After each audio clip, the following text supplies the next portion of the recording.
Please speak to President Sung. I'm just out.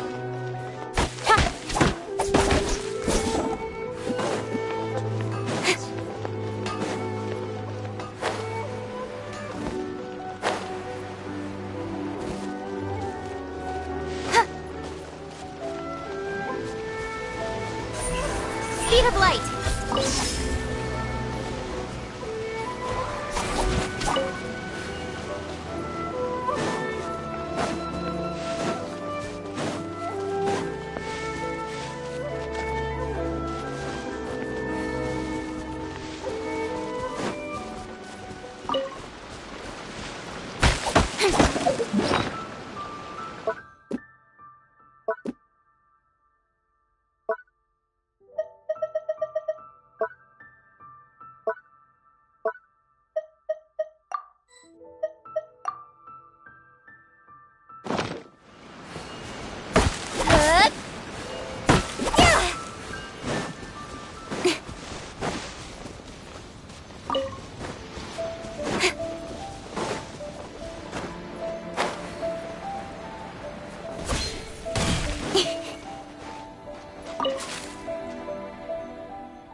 In adventure.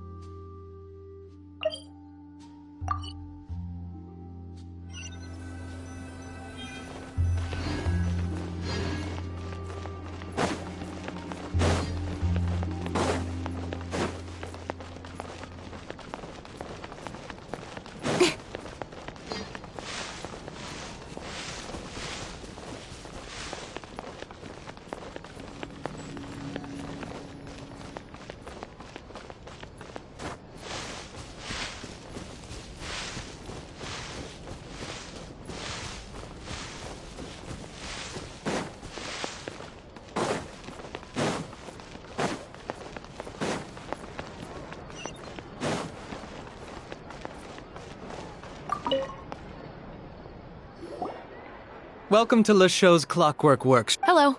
I'd like to know if anyone has purchased some special components lately. Special components?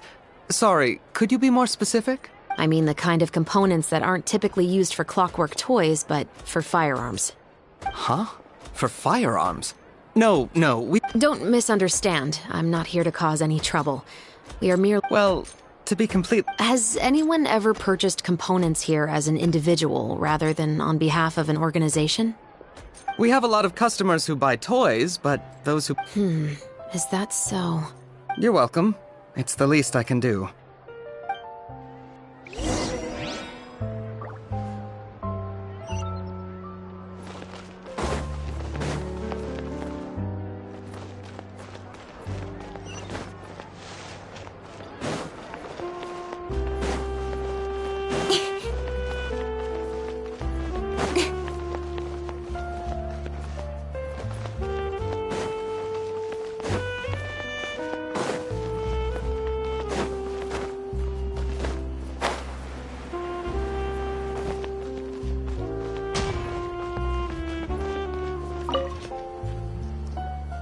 Oh, hey, Chevres. Run out of oil for your musket again? Hello, Estelle. I want to know if anyone has come to your shop recently to order some firearm components. Oh, is this another case? Let me think. I don't think so. Some people have requested that I make some prop guns for the Fontanalia Film Festival, but I refused all of those requests. Oh? Why's that? Because there's no profit! I only make things here that can do some real heavy lifting. I don't have the energy to make some new molds just for the festival. Then has anybody come specifically looking for mechanical components? Well, I usually sell off my scrap to the Fleuve Cendre. I don't typically give them to one specific person. I understand. Thanks for your cooperation. Don't mention it. Always happy to have the Musketeers' patronage. Seems like we haven't found any leads to go off yet. Yeah, unfortunately. All right, let's head to Fleuve Cendre next. Huh? Are you sure? People might not be so thrilled to see the captain of the special patrol there. You think so, huh? Then I guess you don't know. Huh? Know what? That I grew up in Fleuve Cendre.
I'd like to ask some questions. I don't know anything. Don't worry, I'm not here to arrest any... You say that now. It's the truth. Here, take this as my guarantee. Wait, did Paimon just see what she thinks she saw? Is the captain of the Special Patrol bribing a citizen? Seems you're different from the other guards. What do you want to know? Have you heard anything related to muskets in Fleuve Cendre lately? Anything at all? Muskets, huh? All I know is that about 2 weeks ago, we started hearing some loud noises at night. So loud that it's been waking me up. Were they gunshots? Possibly. It's hard to tell around here. Someone's house collapsing, a pipe exploding somewhere, it's all the same. But the noises I'm talking about definitely happened after I fell asleep. Do you know where the noises were coming from? I don't remember clearly. Is it that you don't remember, or that you need to think about it some more? You tell me. Then please, think about it some more. She's giving her even more Mora! The noises came from the end of the Southern Waterway. I came out and had a look for myself when I wasn't sleeping well, but I didn't dare get too close. That's all I know. All right, I'll take your word for it. Thanks for the pâte de fruits.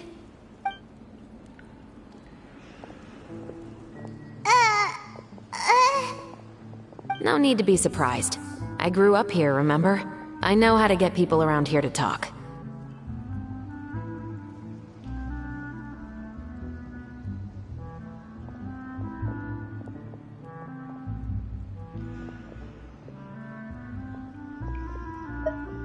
My apologies, I'm all out of sweets. Though I do have some other tempting snacks in my custody. Fries, fried chicken, and even onion rings. But taking care of junk food is my responsibility. You're better off sticking to your normal, nutritious diet. Now then, let's keep going.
Finally on the right path.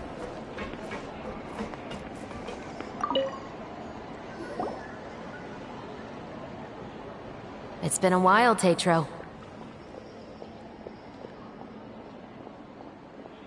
Please, just get on with your request. I want to know if you've heard anybody talking about muskets lately. Information isn't free, you know.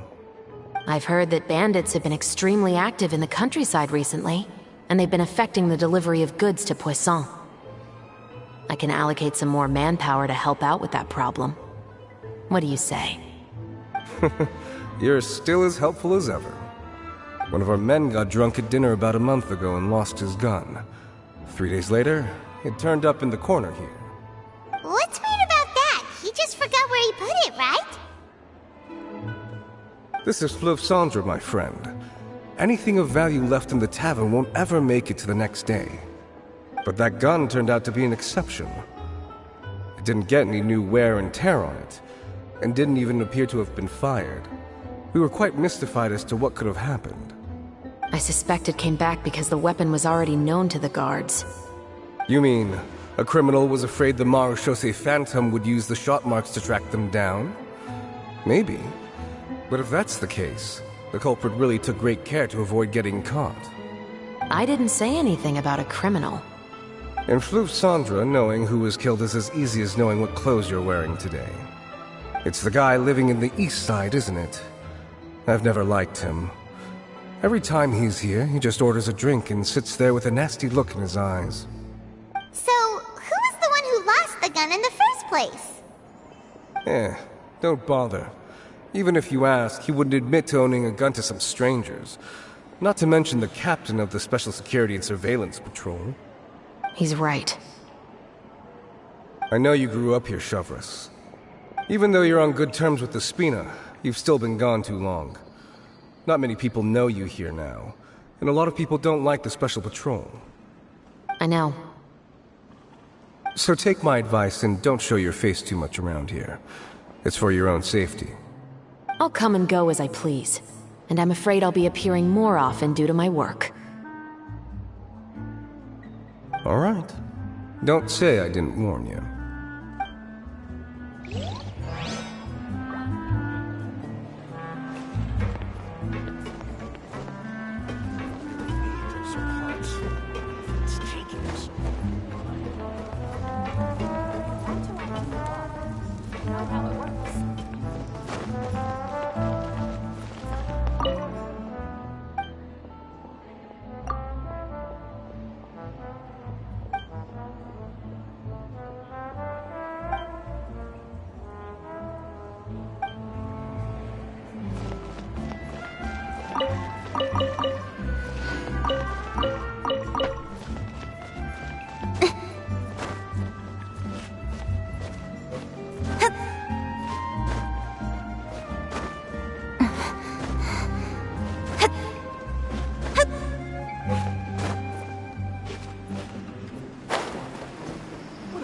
You're in. You gotta keep up with the changing times.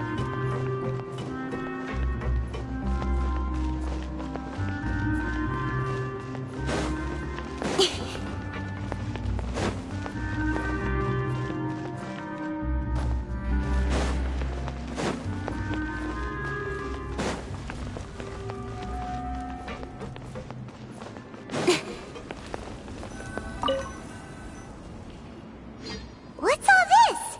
Some broken planks and barrels, as well as some liquor bottles? Yes, but have a closer look, Paimon.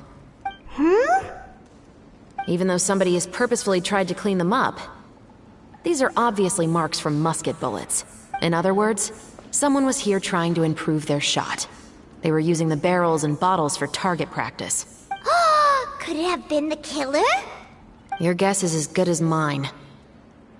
Although many people at Fleuve Sandra own guns, few hide the fact from others. And even fewer would go to such lengths to hide markings from practice shots. Anyway, let's go. There might be more to this.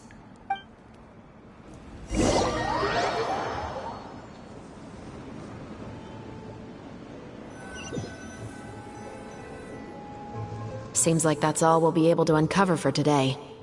Paimon feels like we managed to learn a lot more here than up on the surface. Yes. Assuming that everything we found is indeed connected to our suspect, then their timeline was probably something like this. A month ago, our suspect found a gun and took it home to disassemble it. Once he'd figured out its mechanics, he brought it back. In the following weeks, he used some parts to create his own makeshift musket, and took it to the Fleuve Sandra for target practice. Then, a few days ago, he found his target and carried out the murder. Once the deed was done, he left a rainbow rose on the body, just like the scene in the novel.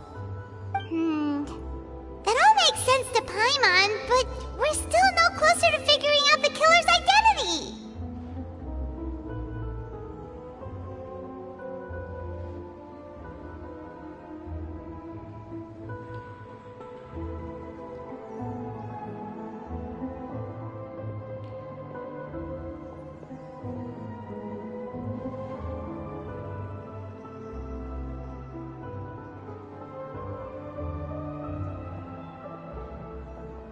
The deceased was a resident of Fleuve Sandra. It's said that he was a poor, solitary man. Yeah, that's also something I'm trying to figure out. If we are indeed following the novel, and there's a story behind the murder, then this murder should be an act of vengeance. but according to our investigation, the deceased didn't have any enemies. He was no saint, but no one's heard of a rival who hated him enough to shoot him dead, much less care to leave a rose on his body. What message is the killer trying to convey, and to whom exactly? We've thoroughly investigated that possibility. He claims to have spent the whole day at the Opera House on the day of the murder, and the staff there have confirmed his account. Okay, so he has an alibi. Not only that, he lacks a credible motive as well. He has a family of his own, and both of his parents are still alive. I've looked into his records. He was adopted at the age of 6, and all the proper procedures were followed. There are also records of him at an orphanage before then. In the story, the mother of the 2 musketeers was murdered after the children turned 10. Of course, he could have changed the children's ages, but I don't want to assume anything without evidence. More importantly, I've also had a chat with him in person. He didn't seem like the kind of person who would pull the trigger to kill a man. Then, what should we do now? We have all this new information, but it doesn't help us move forward. Investigations take time. I didn't expect us to catch the culprit in just a single day. How about this? Let's spend the next few days filming with the crew. We can continue the investigation once we're done with the film. I'm sure that given time, new leads will present themselves. Wait, but weren't you saying Intel is like small, remote islands in the middle of the sea just a moment ago? Wouldn't you just miss them if you were to stop looking? Ah, but the book had more than one reference to the islands, Paimon. Oh? What else did it say then? As long as you spend enough time sailing through the fog, you'll eventually come across an island.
If there's anything you need, you can always come.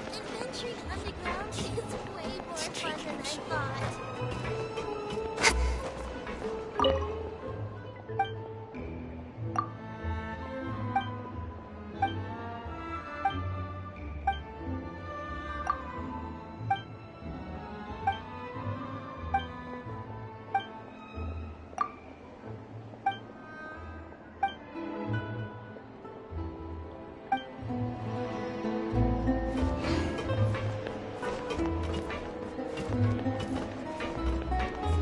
Just say what you mean. No problem's too big to solve.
much. I guess I'm finally on the right path. My research had so much.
Our schedule is jam-packed for the next couple of days, too.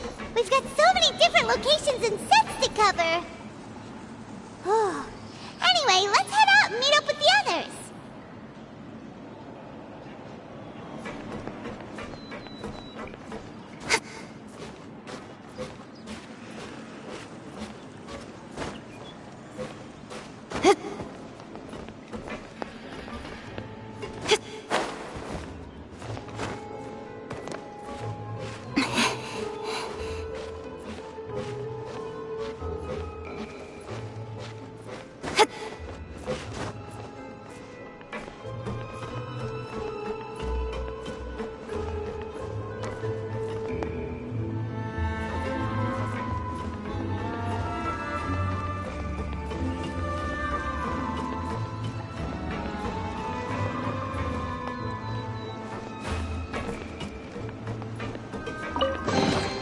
That's everything.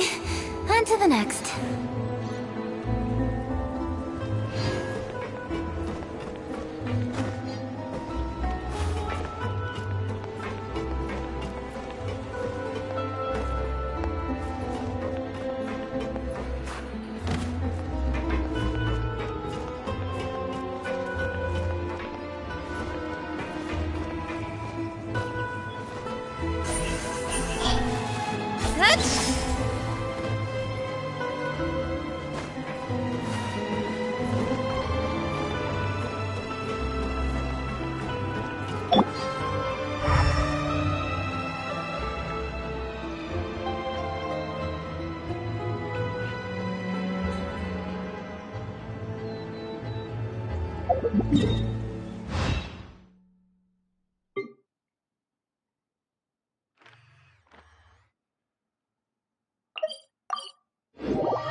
People around anymore.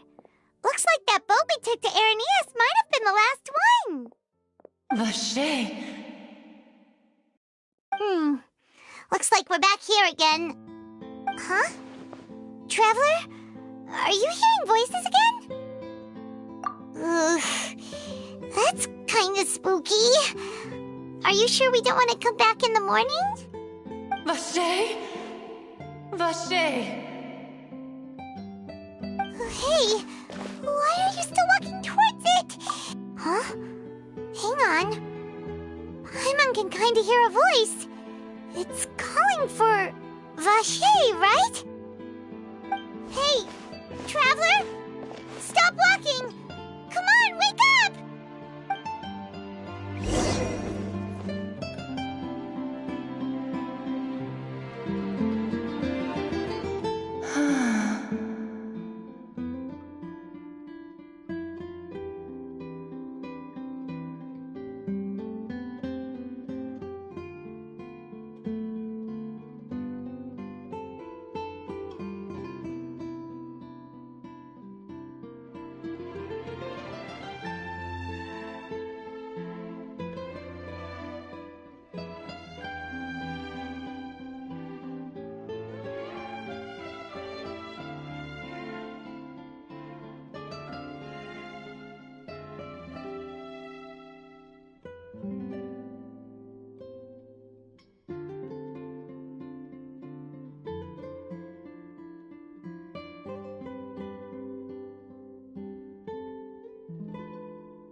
Vache!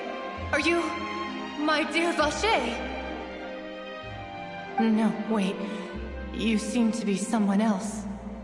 Do you know Vache? Wait. Who am I? I'm very sorry. I fear I do not know. My memories feel like they have been washed away like a flood. So many fragments dissolved amidst the tide, never to be recovered. How much have I lost? How many things that I once held dear while on land have I since forgotten?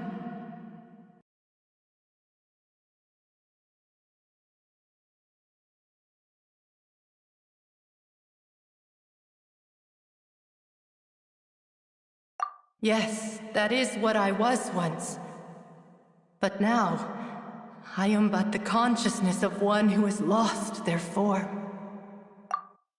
I do not know how I came to be like this either. I only vaguely remember being covered in light blue water, and then all grew dim.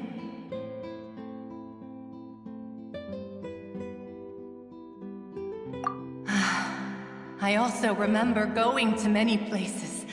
I loved adventure, loved exploring places of peril. No matter where I went, Vache would go with me.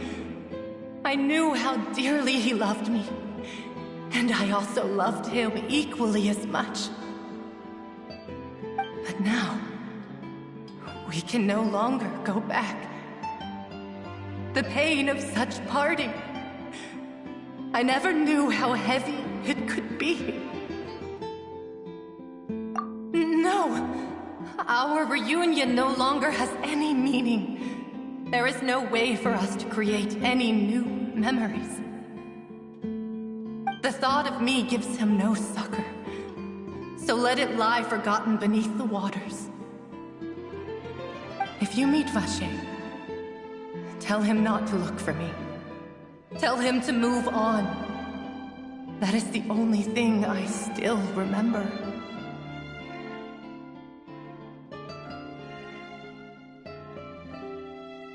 Perhaps that is so. As I was submerged in the waters, losing consciousness, I saw Vache above the surface. His eyes were filled with such sorrow, such longing. If only I could have comforted him, told him that I did not suffer. Indeed, I had felt a great warmth.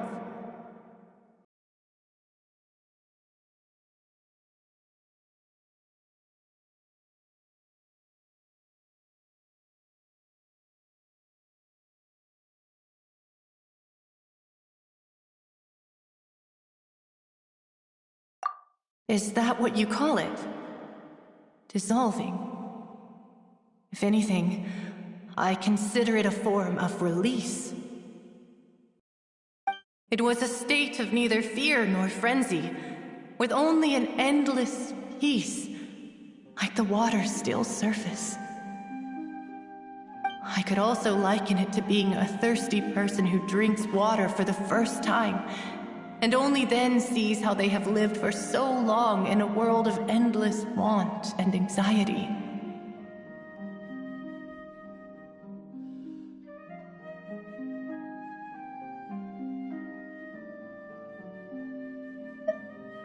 I think I hear your companion. It's time for you to go, I think.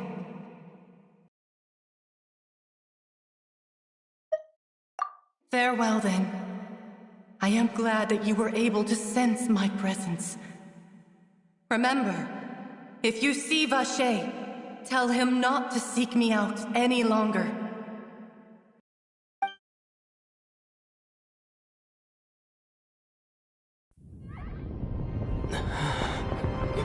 Wake up! Come on, hurry! Robbie is outnumbered!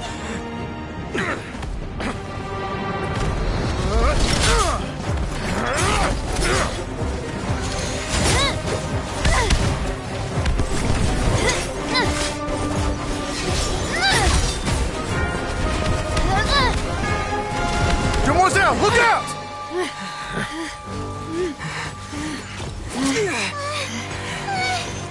Dear God, it's a whole army of Gardamex.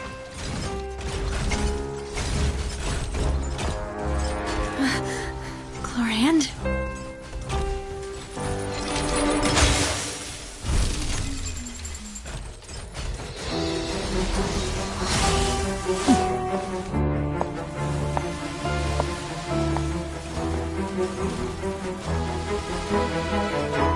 Quick, now's our chance!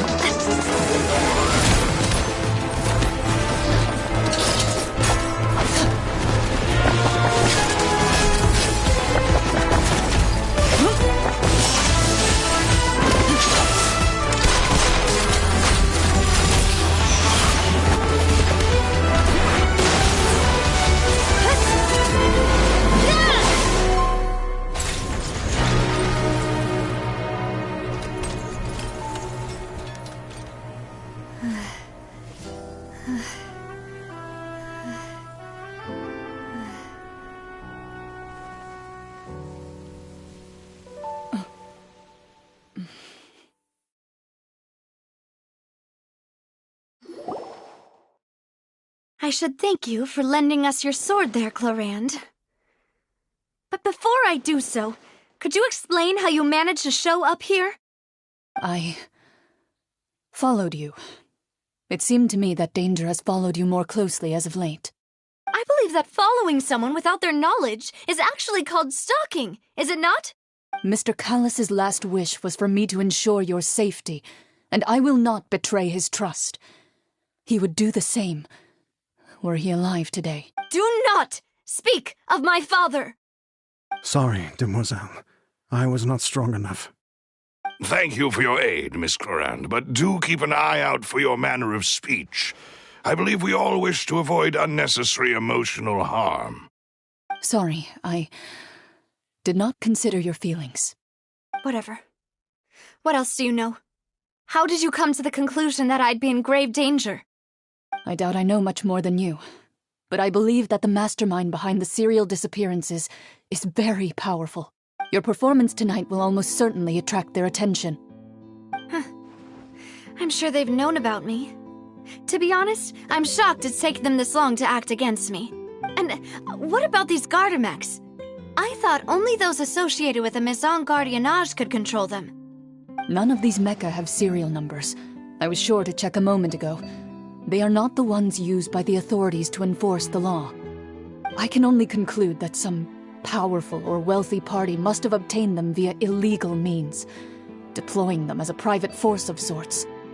What? Your point being that they're out of Spina di Rosula's league, then? Yes. Be careful, and do not act rashly. I will continue investigating no matter what. We will bring the truth to light. That's my father's true last wish. Regardless, thank you for your help today, Chlorand. But if you get any ideas, tell me first. I don't much appreciate being followed. I do not think that they'll strike again anytime soon. So I shall stop following you. Good day, all.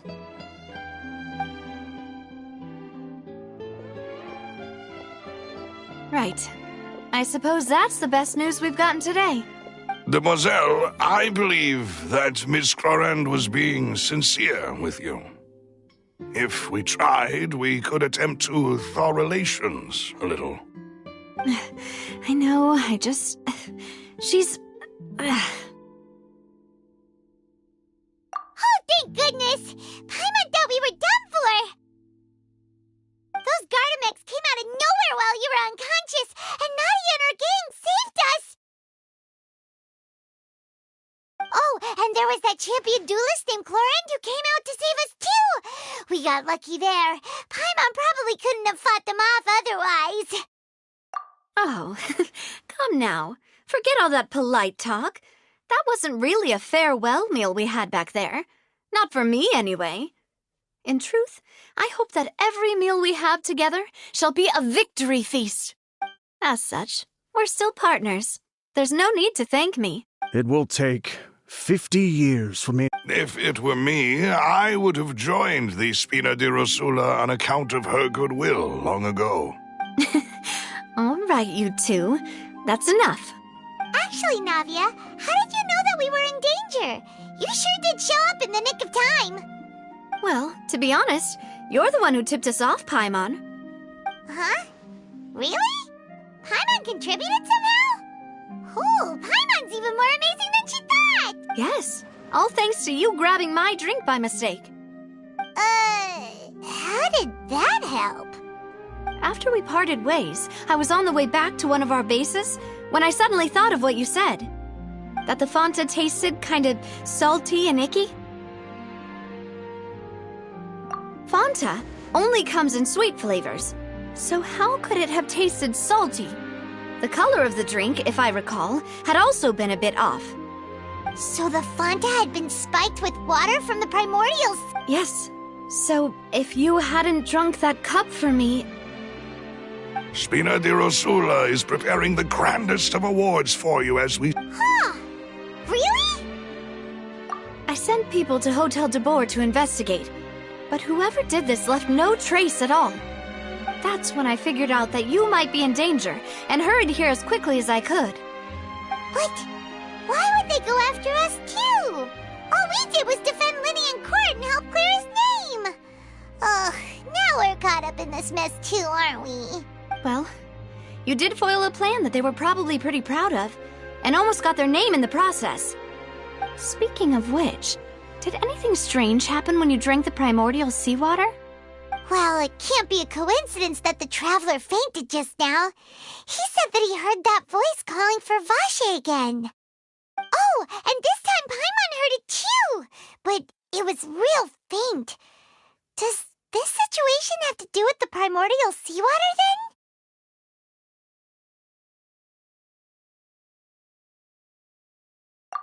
Does that mean the primordial seawater raises someone's sensitivity to hydro when it's used on people who are not from Fontaine? That doesn't sound like too much of a bad thing, to be honest. New intel? While you were out cold? Well, let's hear it, shall we?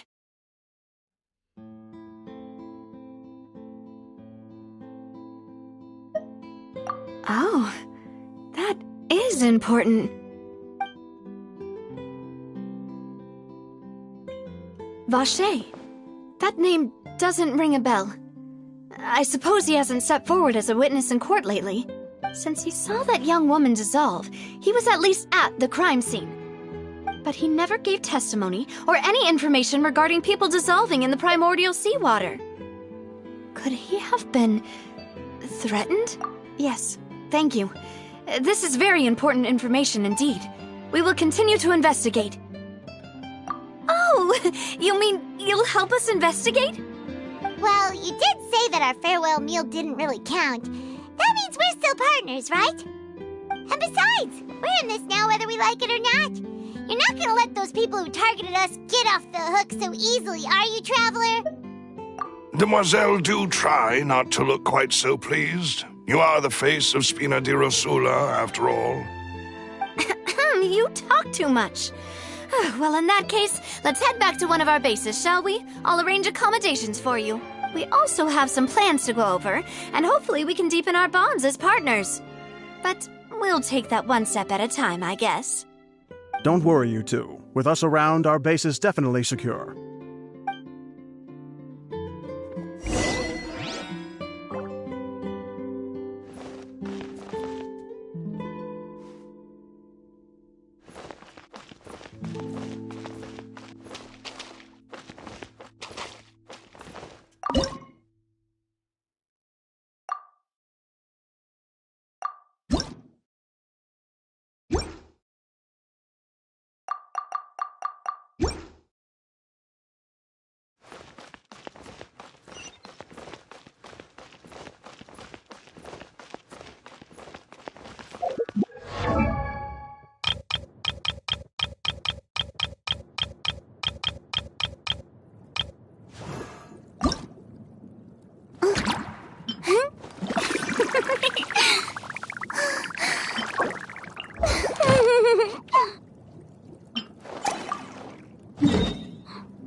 for work-life balance, but I think this is pushing it.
Welcome, weary traveler from afar. I will always seek to protect the things that...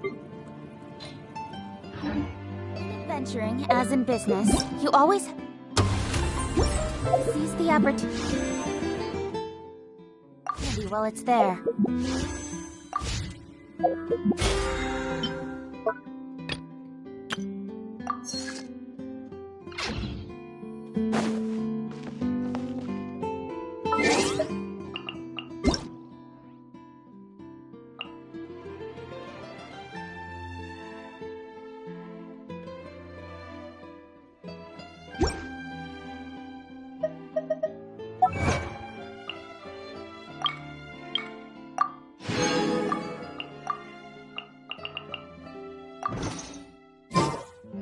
I'm all for work-life balance, but I think this is pushing it.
Ad Astra. Thank you for completing today's commissions. Here at...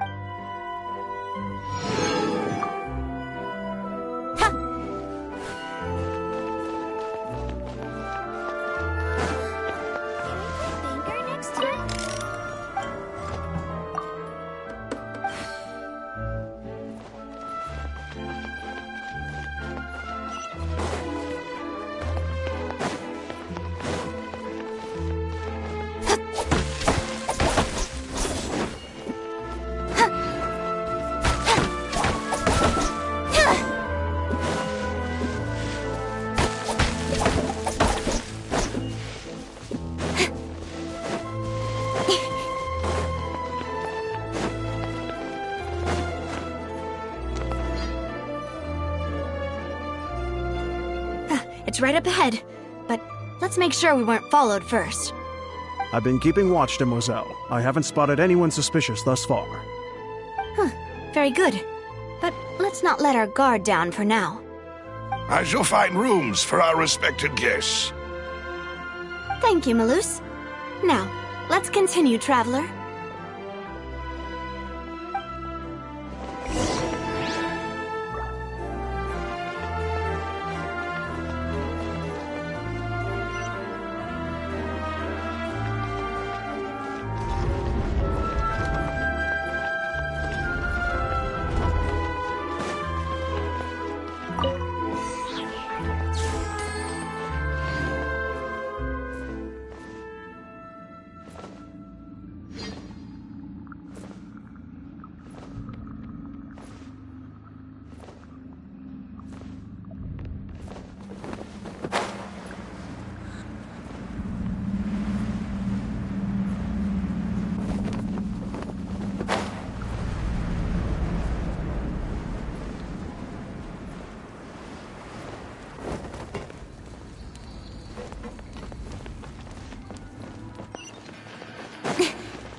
This is your base? It's not quite what Paimon imagined. Your accommodations have been arranged. Under the present circumstances, I can confidently say it's the best we have. Well, our funds have been a little tight lately. After all, we don't allow illegal or unethical profiteering. In fact, our funds often come from citizenry who support us. Seems like it's tough times for everyone. But if you have the support of the people, that does sound like it's worth it. To be honest, our financial situation was a lot better back when my father was in charge a few years ago. I'm afraid I'm not quite his equal. Your father... he was the previous boss of Spina di Rosula, right? How did he... Demoiselle, if you'll allow me to explain. No. I'll explain it myself. I suppose I couldn't run from this topic forever. And, as partners, this is something I hope they can understand. My father's name is Callus. Yes, the same one they call Callus the Unfaithful in the streets. 3 years ago, he was accused of murdering his own friend. But he chose a duel to defend his honor, instead of standing trial. He died in the duelist's ring. Oh no. But I do not believe my father was a murderer. I'm sure he was set up. At the time, I believed that if he only stood trial and was duly investigated, something amiss would crop up and prove his innocence. But strangely, he not only requested the duel himself, but rumor has it that even after being seriously injured, to the point where he could be deemed as having lost the duel, he refused to surrender, determined to die in the arena. 3 years later, I still don't understand why he did that. How could he protect his honor if he's dead? If anything, he gave up his chance to defend himself. The closest piece of info I have is that my father had been investigating the serial disappearances case at the time of his death. Ah, so that's why you're so determined to get to the bottom of that case. That's right. I've also tried to investigate the murder my father was implicated in, but I haven't found a single new clue in my countless reviews of the investigation records. However, I believe that if the murder case is related to those behind the disappearances, they must know something. I must know what really happened. Was my father coerced? Framed? Even if he really did kill his friend, I must get to the truth. If only he'd been more open with me when he was still alive. He even hid the fact that my mother died due to complications when giving birth to me. And now, here I am investigating his death. You really are... Demoiselle, please, if there is anything I can do, anything at all. I also will never believe that Master Callus murdered anyone. There are none whom I respect more than the two of you, Demoiselle. Master Callus did so much good in life, yet all it took was one murder case for him to be dubbed Callus the Unfaithful. Even our supporters decreased greatly due to that incident, hence our strained finances at present. Wait, if Callus was such a good man, wouldn't people at least be a little suspicious when he was accused? No. Perhaps people just revel in that kind of drama. It's not something exclusive to people from Fontaine, really. Everyone's like that. People love watching the evil turn over a new leaf, but they also enjoy watching good people fall into an abyss from one slip-up just as much. But how could... never mind. If Callus was really falsely accused, we have to find the truth. He didn't deserve to have that happen to him. There is one other thing. Master Callus's opponent in the duel was Ms. Clorand. Oh, her? Well, then, yeah. That's not the sort of thing that you can just let go and move on from. Ms. Clorand has always placed great emphasis on the honorable nature of the duel. If her opponent doesn't yield, she will not stop either.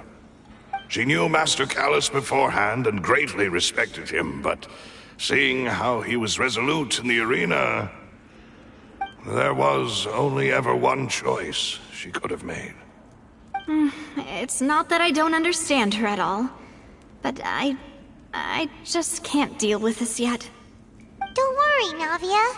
Paimon knows how you feel. You don't have to force yourself to do that. Afterward, Miss Clorand told us that at the start of the duel, yes, that is our understanding as well. Oh, Papa. What madness drove you to ask the person who killed you to take care of me? All right, anyway, that's the information I wanted to share with you. Even if it did sound like I was just complaining towards the end. Thanks. You two should go and rest. This was quite a day after all. Yeah. Paimon's beat. Please, relax and get some sleep. We will ensure you rest soundly.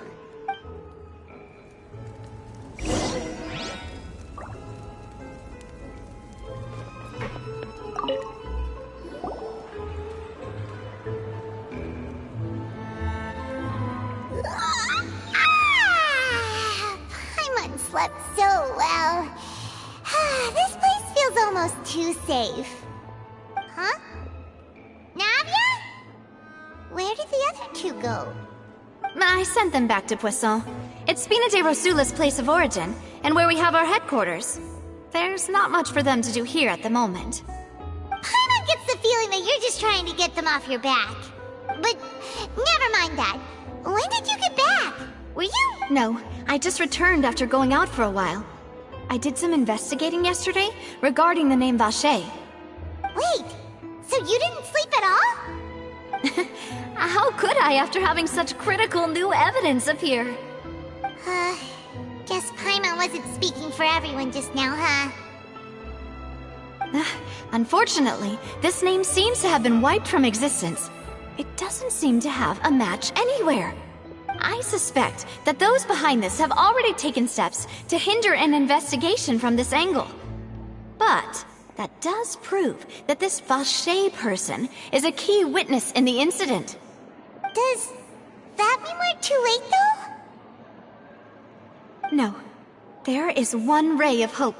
One place in Fontaine that they would find almost impossible to threaten, no matter how much they wanted to.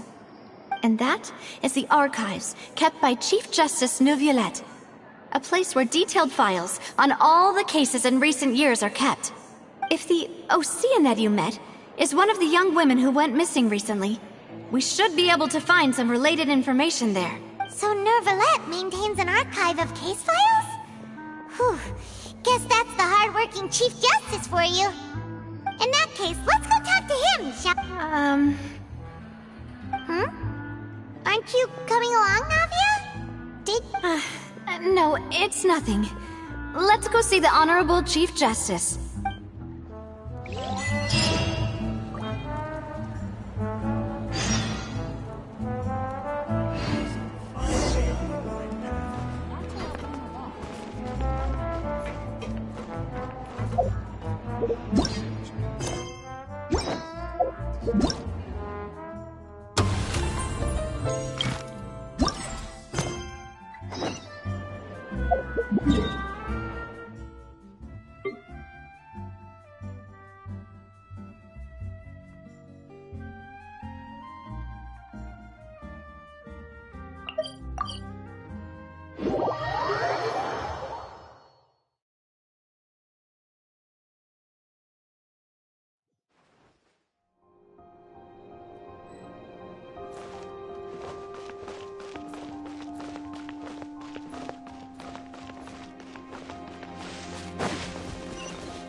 Everyone, we're looking to wrap with our two main ladies today.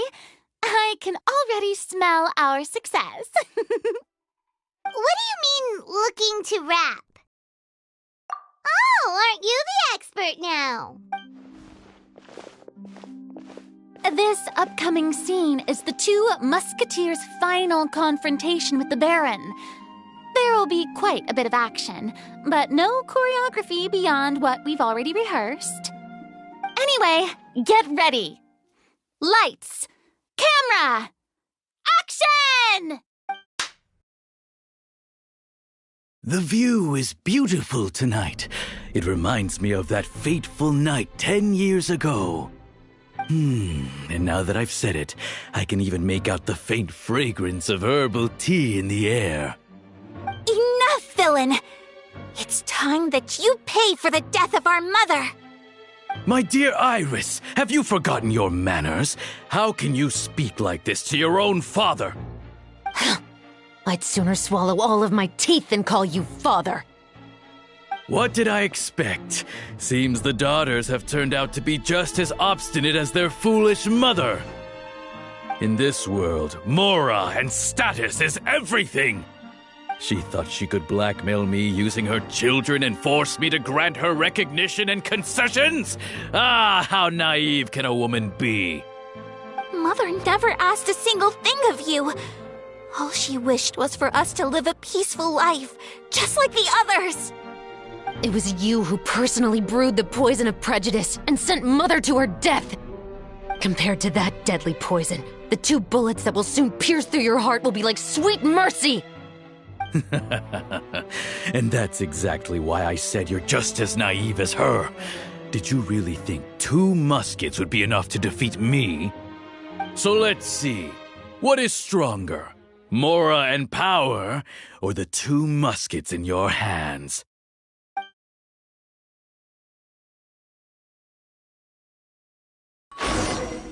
Get them! Tulip! There are too many of them! It'll be okay. We'll cover each other, Iris. And Mother will be watching over us, too.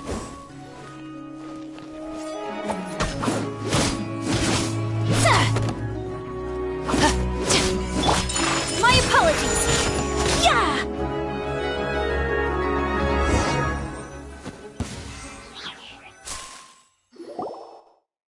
You've lost. To think I'd lose to my own 2 kids. We are no children of yours, and we'll never call that place our home. Then tell me, what did you do all this for? You lost your mother, and will soon kill your father as well. What will you gain in the end, other than sentences for your crimes? We will gain our long-awaited justice.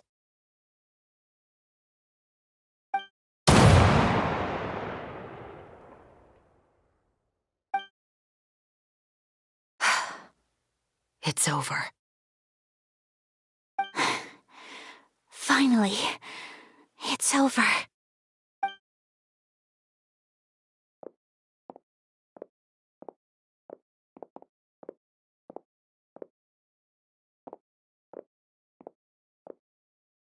So, where will you go now, Tulip? I'm not too sure, Iris. Maybe somewhere with lots of flowers?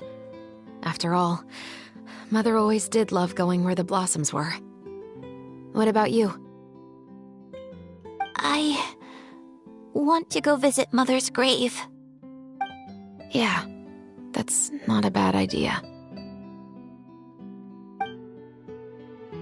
Huh?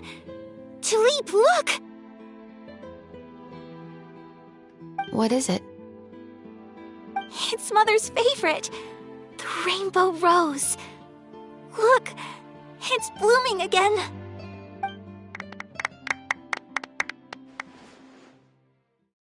Excellent! That was beyond mesmerizing. Even I didn't expect the scene to go so well. And we got it in a single take. All right, everyone. We've got a wrap for Tulip and Iris. Congratulations, Ayaka and Chevres! Thank you. I didn't expect our parts to wrap so quickly. I wish I could savor the experience for just a bit longer. Paimon totally understands. Paimon's not ready to say goodbye to the clapperboard either. Filming has really been a lot of fun. You were great too, Chevres.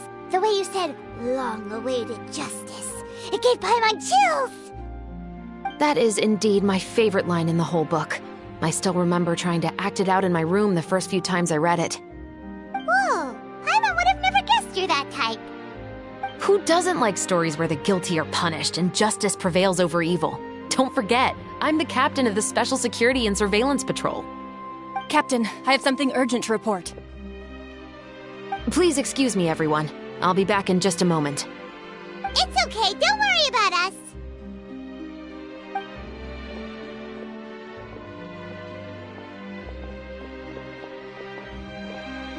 Oh? Was she whisked away by work already? I was just about to tell her how great she did. It seemed like some urgent official business. Then perhaps we should thank the stars that we were able to wrap both of your parts so quickly today. Switching around the filming schedule would have been a real pain. Anyway, I actually came over to let everyone know that we're all done for today. You can go home and get some rest. And one last thing, Miss Ayaka. Your acting skills today were immaculate as always. Are you sure you won't consider taking up full-time acting? See, I just happen to know this great troupe that's still looking for a lead actress. Thank you for your kind words, Director Farina. Unfortunately, there are still many matters that I have to take care of back home at the Yashiro Commission. I cannot remain in Fontaine to pursue an acting career. Nevertheless, I will make sure to treasure this incredible opportunity in my heart. Oh, that's a shame, but I understand. Just let me know if you ever change your mind. I believe it's also about time for me to take my leave. But hopefully I'll see you on set over the next few days. Even though my part's wrapped, I'd still like to swing by and help out the crew. See you tomorrow, Traveler and Paimon. Yep, see you tomorrow! Well, what should we do next? Maybe we'll go investigate the case some more with Shivers today. Traveler, Paimon, please come with me. Huh? Where are we going? You could say that our ship has finally chanced upon one of those small, remote islands of intel.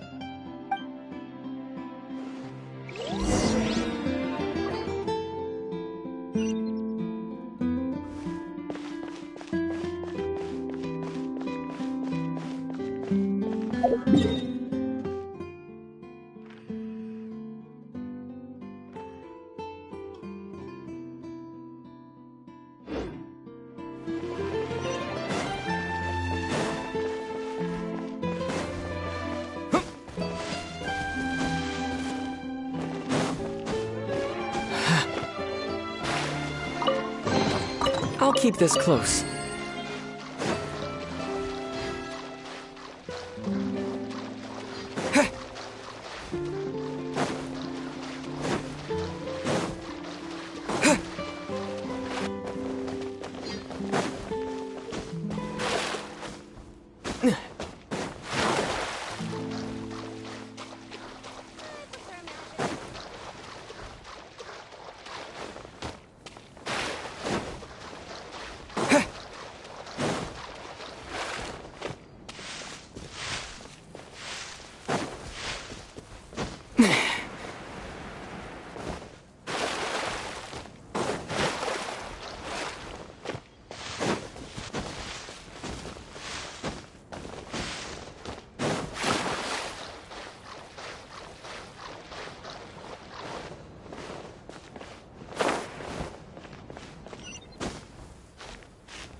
Scatter! One with my blade.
You've got it! You got it!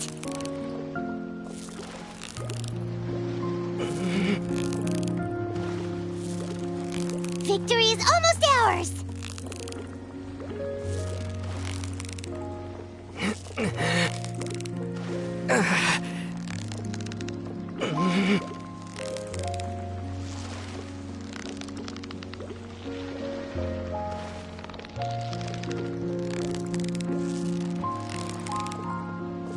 You've got it! You got it!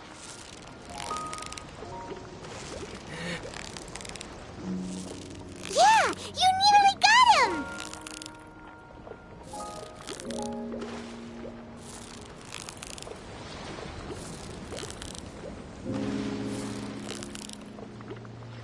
Wow! Paimon's stomach is rumbling already!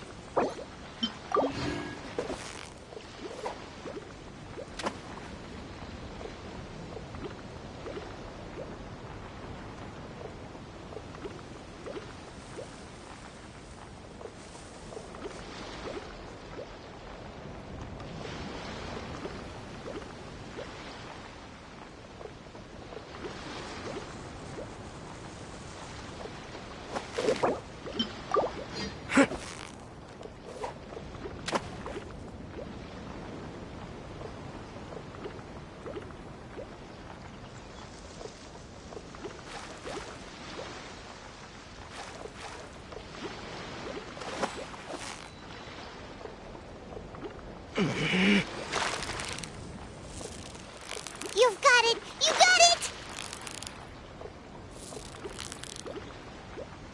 Whoa! Nice catch!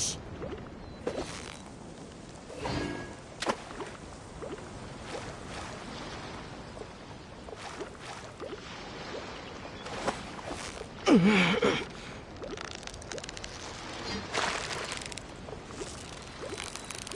now. It's the final stretch.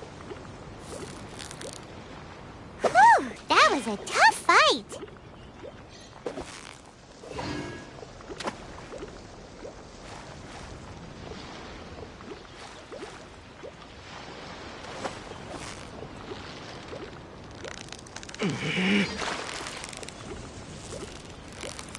Victory is almost ours! Whoa! Nice catch!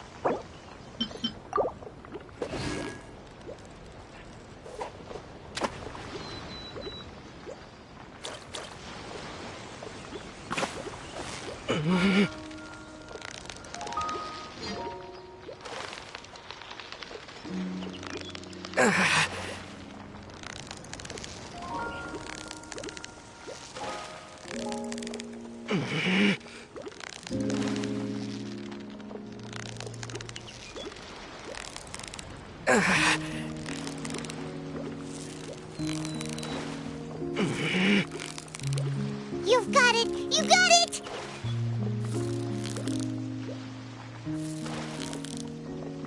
Whoa! Nice catch!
Yeah! You nearly got him!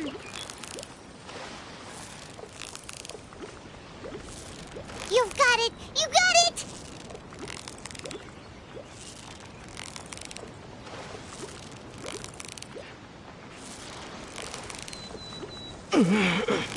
So close, so close! Stay cool!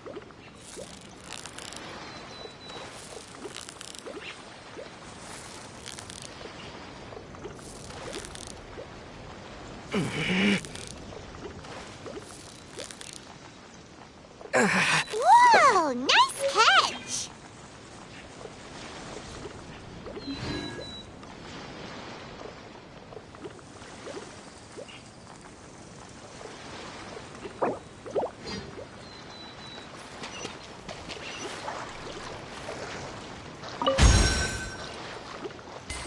Off we go! Adventure time! Off we go!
A touch of frost. Everybody stand back! Spirit blade. Attack.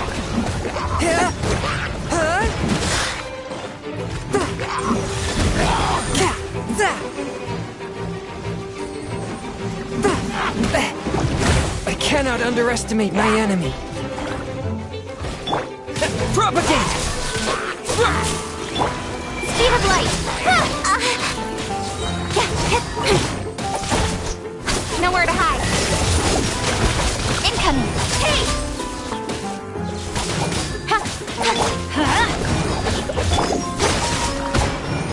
Don't blink!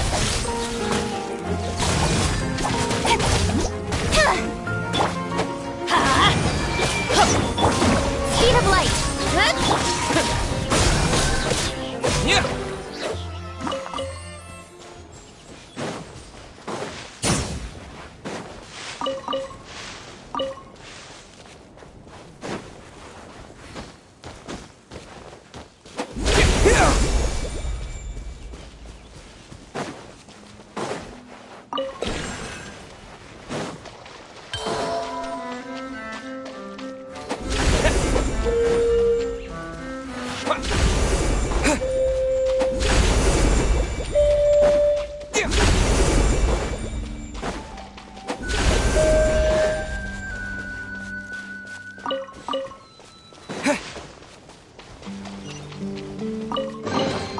Is this an answer from this world?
Adventure time!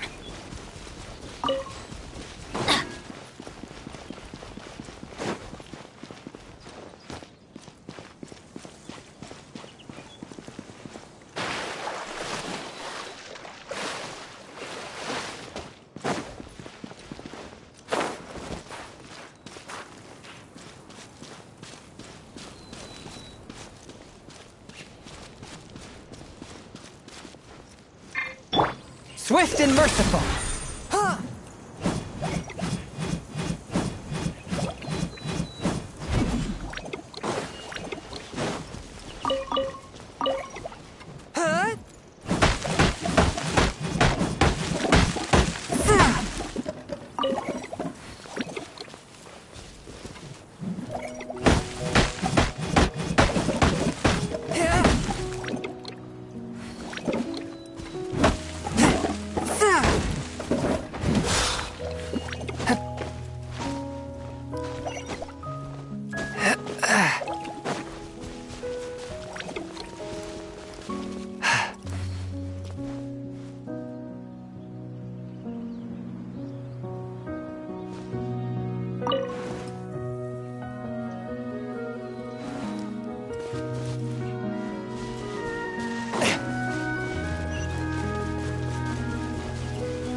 Paimon's exhausted.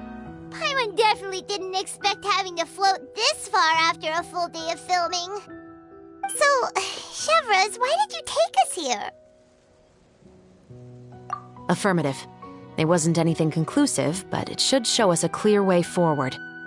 Have you ever heard of someone by the name of Emily? Oh, you mean that famous perfumer? She's a good friend of mine. She's lent me her aid several times in the past to resolve some difficult cases. After I discovered the rainbow rose at the scene of the murder, I sent it to her. After all, she's probably the foremost expert on flowers and scents in all of Fontaine. And then? There was nothing remarkable about the flower or the trace amounts of soil left on it. But according to Emily, the rainbow rose left by the killer was derived from a very rare cultivar. Huh. Paimon didn't know that there were different varieties of rainbow rose. Paimon just thought they grew everywhere in the wild. Flowers that are deliberately cultivated will always show some different features from those that bloom in the wild. We already knew that the rose left at the scene belonged to a special cultivar, but with Emily's expertise, we were able to pinpoint the place where it was first picked from. Oh, Paimon gets it now. So whoever first planted that rainbow rose was probably the killer. Precisely. And after we checked what we learned against some sales records from the past, we discovered that there's only one person in all of Fontaine who could grow and sell this specific cultivar. Really? And who is it? It's the novelist. But didn't you say he had an alibi? To be clear, I haven't changed my mind about him. I still don't think he was the one who pulled the trigger. However, that doesn't mean the true culprit never visited him at his home or never purchased a rainbow rose from his garden. Whatever the case, we will have to confirm a number of things with him. So you mean the next place we need to go is... Yes, we're going to pay him a visit at his home.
Unexpected, but welcome.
That should be his house.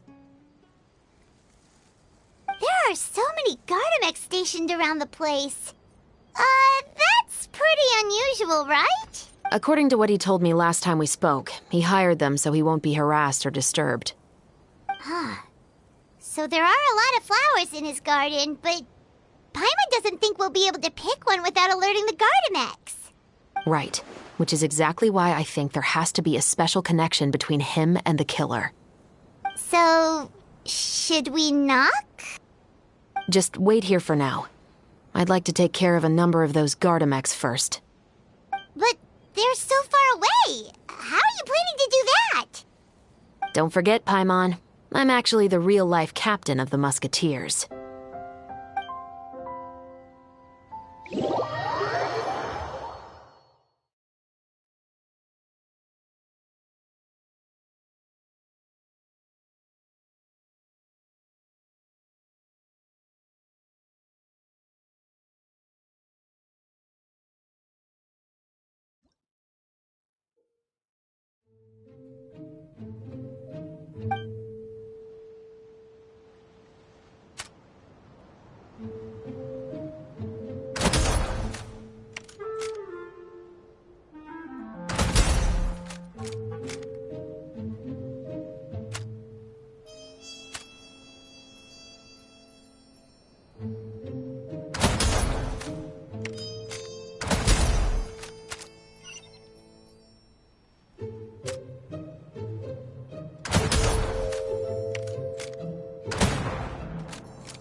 All clear.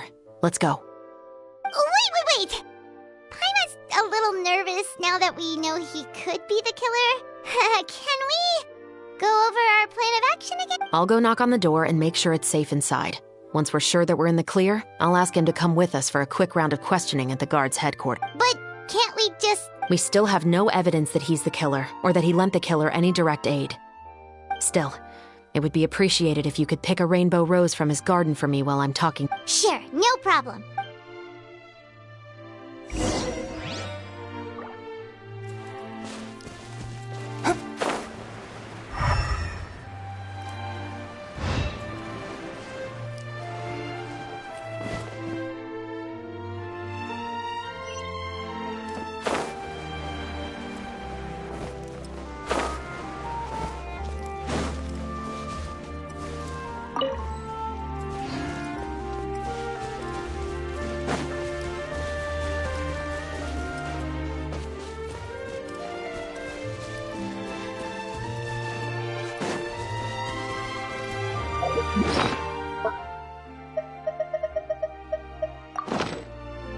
A touch of frost.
Spring forth! Incoming! Hey!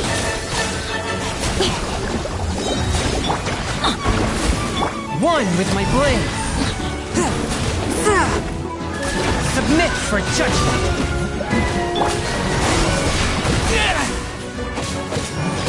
Teamwork is dreamwork! Speed of light! Cut to the chase! Let's light it up! Don't blink! A touch of frost.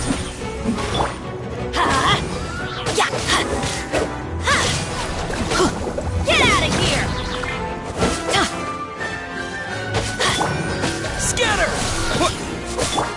speed of light.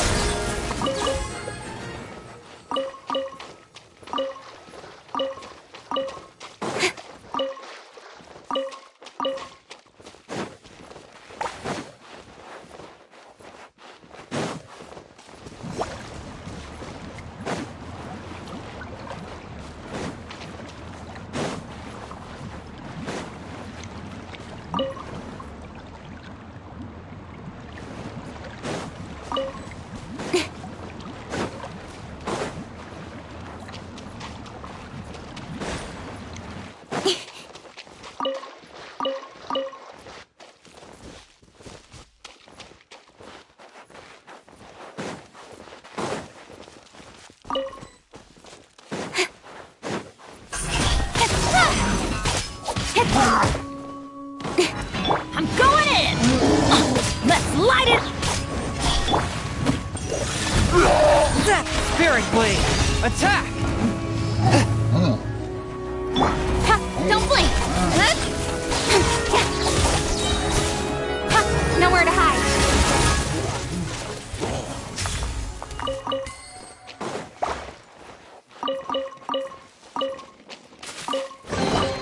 Not bad, as far as treasure is concerned.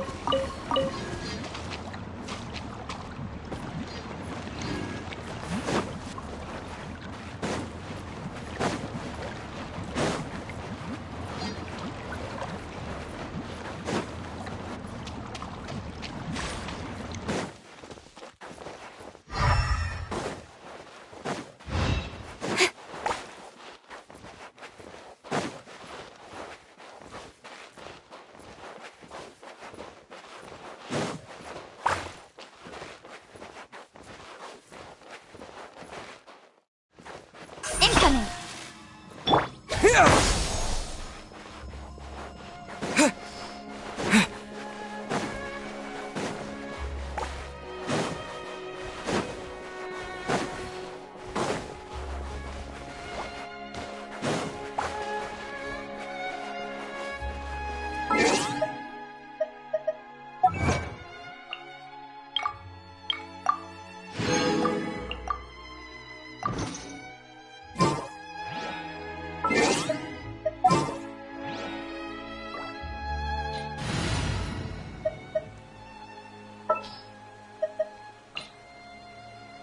It is as the stars foretold.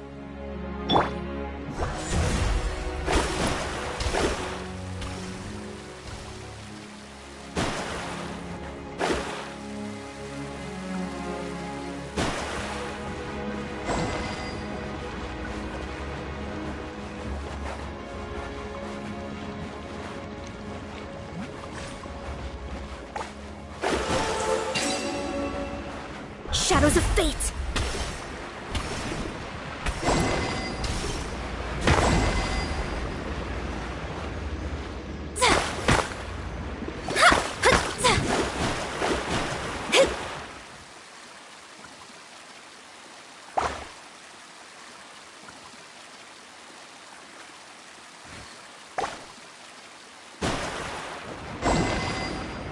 Let me scry!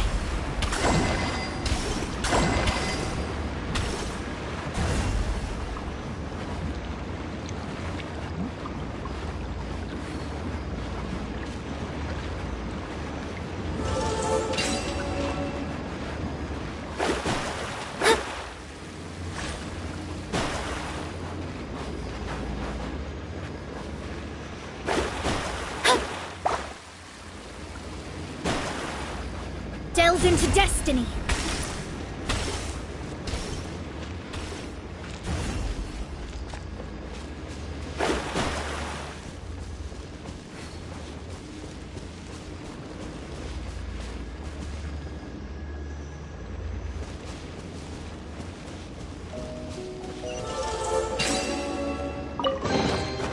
This should cover food and rent for a while.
sooner we're done, the better.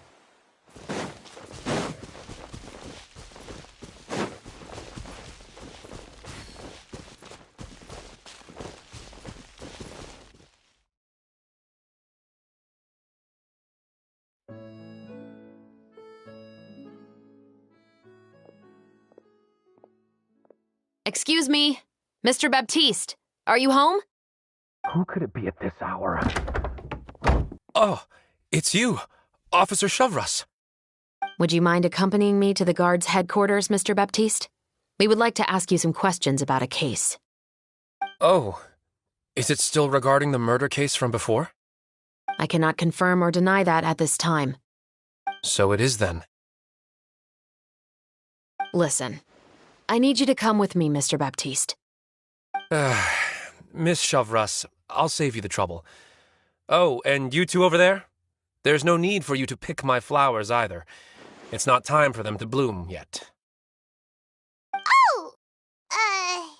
Okay.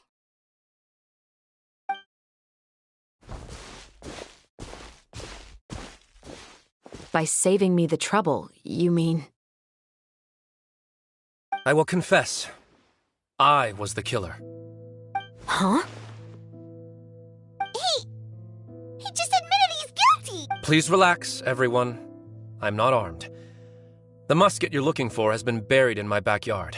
Then it's my responsibility to inform you, Mr. Baptiste, that everything you say right now will be used as evidence for the inevitable trial. Yes, I am perfectly aware of that.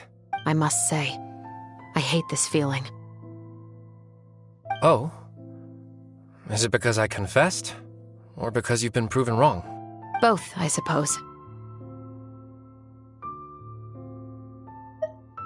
For the same reason as the one I wrote out in my novel, of course. I did it to exact revenge. I know you haven't figured out the link between the two of us. Had you done so, I'd have been taken away to the headquarters a long time ago. But that won't stop me from always remembering his grotesque face. After all, he was the one who killed my mother. Your mother is still healthy and well. You know, I was adopted as a child. I was referring to my birth mother. That was never recorded in the orphanage's records. Please forgive a 6-year-old child for concocting some lies to protect himself after watching his mother die right in front of him. So, your novel, it was like a record of your life? No, of course not. It was a work of fiction with many embellished parts. But I am indeed the illegitimate son of a wealthy and influential man who abused his power to murder my mother. That part was 100% real. But the man you killed didn't have a mora to his name. He was a hired assassin, an irredeemable beast who sank his fangs into a defenseless woman just for a few bags of mora. But if that's really the truth, you wouldn't be telling us any of this now. You still haven't managed to take revenge against your father, the true mastermind behind it all. I never thought I'd hear that kind of thing from the captain of the Special Security and Surveillance Patrol. I'm simply skeptical about your motives. It's simple, really. I've grown tired of everything and don't want to shoulder this burden anymore. You may have considered me too soft to pull the trigger. Well, as it turns out, you are exactly right. I've become overwhelmed by the aftermath of the murder. So you're going to call a stop to your revenge, just like that? The true mastermind is too rich and too powerful for me. I've accepted that I will never be able to avenge my mother alone. And so what? The characters in your book never gave up. Now, Officer Shavras, I'm the one who has killed a man, aren't I? Are you trying to convince me to commit another crime? What's your father's name? How do you plan to prove the veracity of all of your claims? Well, I'd like to speak with you privately. Sure. Why don't we speak privately at the guard's headquarters? No, it has to be here. I must ensure that we won't be overheard. Fine. Let's talk here. When I said won't be overheard, I meant I would like to speak with you and you alone.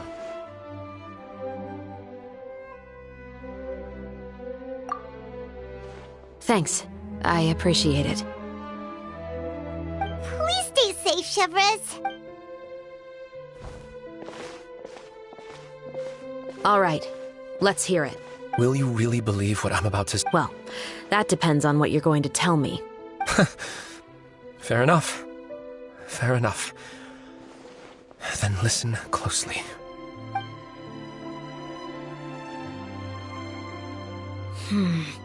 So that's how it's all connected. So, it seems you believe me after all. Do you want me to go public with this? No, of course not.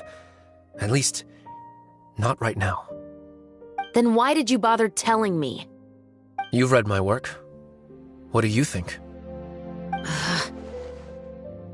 Even if you were to go public with all of this right now, he'd simply deny everything. It's been too long. Almost 20 years. Anything that could be used as evidence has long faded away. Even if there might have been a solitary island of truth once upon a time, it has long sunk beneath the waves by now. Justice will never find him. Not if you don't try. I know that as the captain of the Special Security and Surveillance Patrol, you will always stand on the side of justice. But do you really think a cushy life in prison really constitutes justice for him? I bet he could lead an extremely comfortable life in the fortress of Meripede. What are you trying to say? I've been observing you from a distance. Your portrayal of the musketeer was exquisite. Pull the trigger of justice against him. Let the villain get what he deserves. You want me to let you go so you may complete your revenge? No, Officer Chevres. I know that would be impossible. No. What I'd like is for you to perform the deed on my behalf. Oh, Chevres sure is taking her time. What could they be talking about anyway? Oh, Paimon's worried. What if he decided to attack her?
Oh, you do have a point.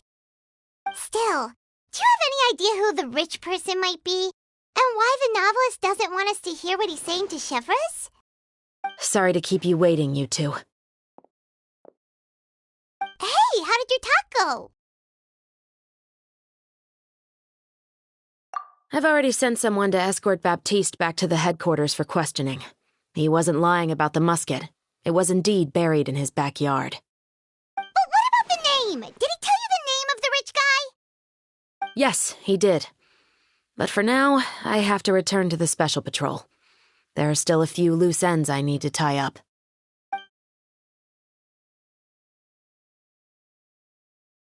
I'll probably be quite busy over the next few days, so apologies if you don't see me on set. All right, Paimon understands if you can't tell us everything you know. We'll just keep an eye on the Steambird then. Actually, there's still something else I need your help with.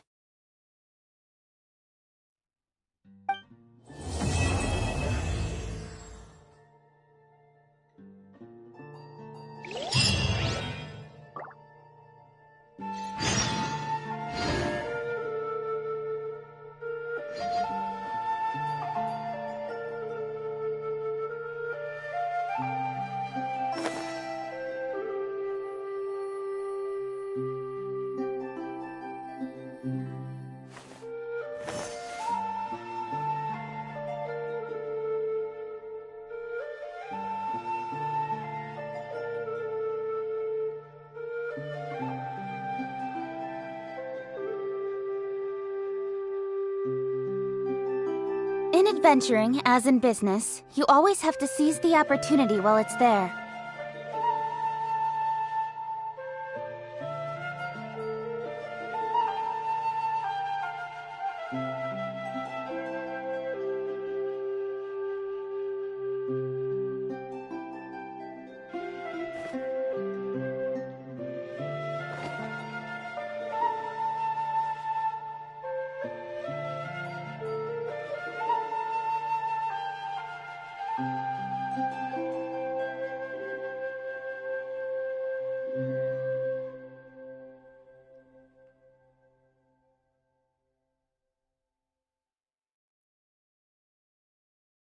Come on, enough procrastinating. Let's go.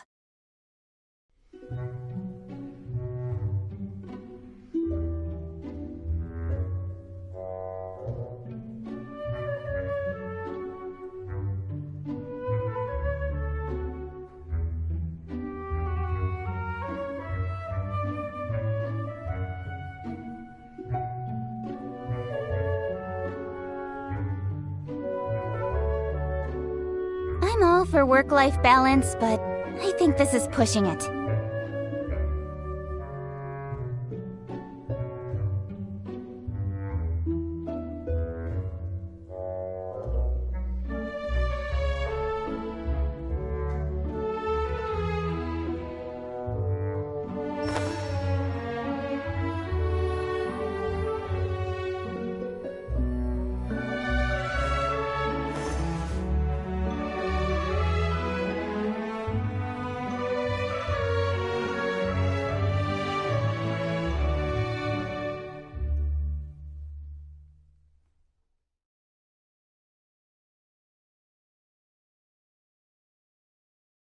In adventuring, as in business, you always have to seize the opportunity while it's there.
careless.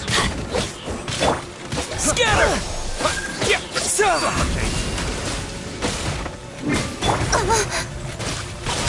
Speed of light! Hey! With sword comes shadow. Incoming!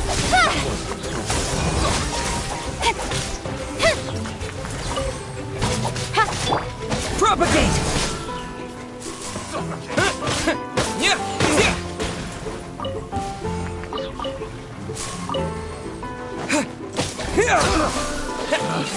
Picked the wrong test subject. I'll keep this close.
Propagate!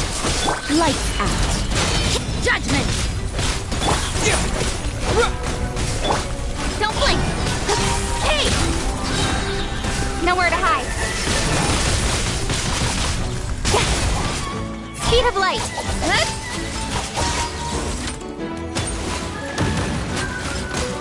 Terminate! You can't run!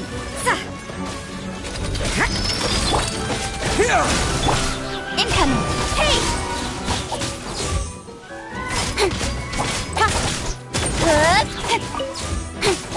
Don't blink!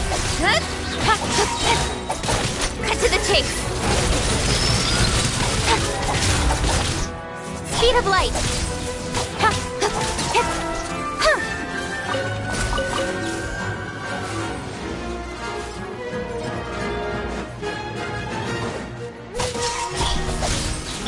Scatter!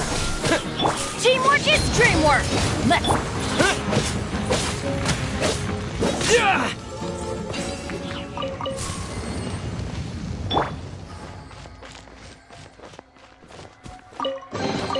You give, you receive.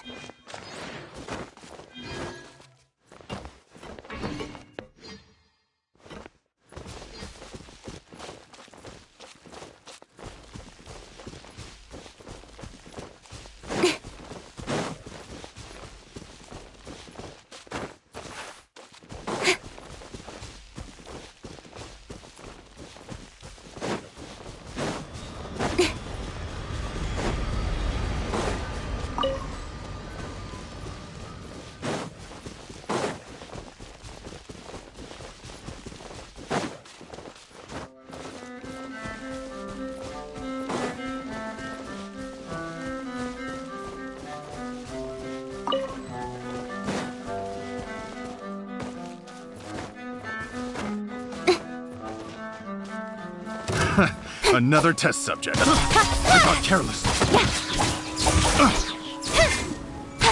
That tingle?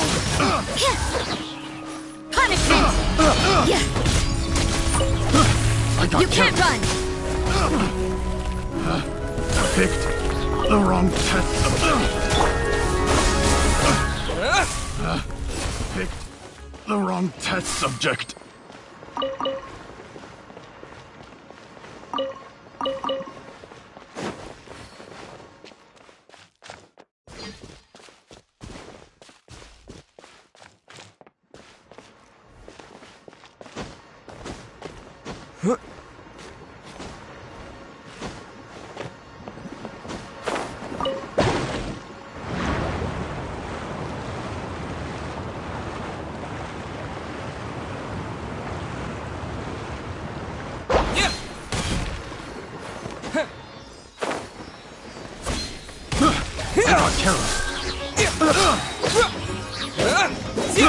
I got careless.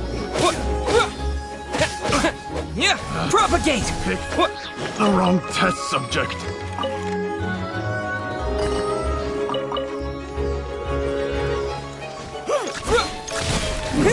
Propagate! Spring forth! Nowhere to hide. Hey!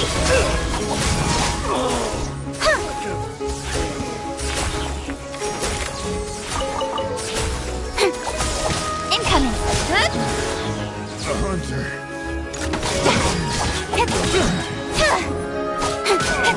Don't blink.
Another test. Incoming. Cut to the chase. Lights out. Yeah. Suffocate.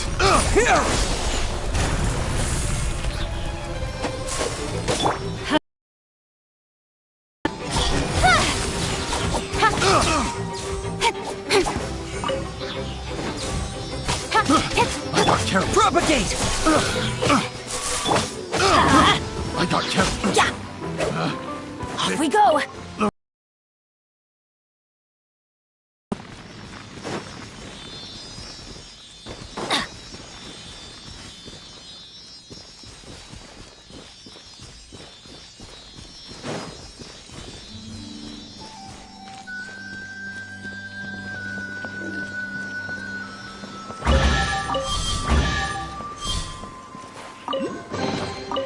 That's what I call treasure.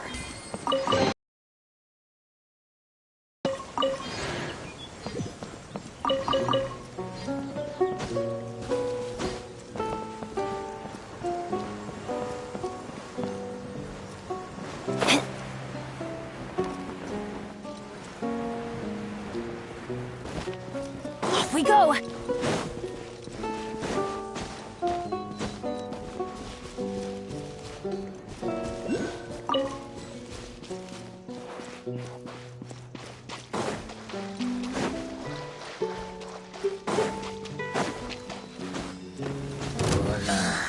Yeah. Why do they never miss? Huh? Let's light it up! Everybody stand back! Nowhere to hide. Don't blink! Hey!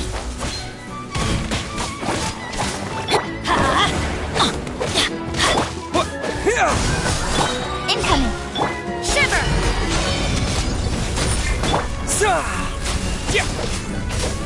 Propagate! Don't blink! You can't run! Scatter! Nada kundala.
Incoming!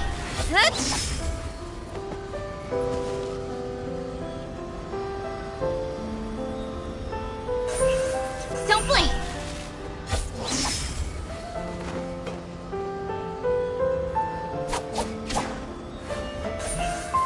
Speed of light!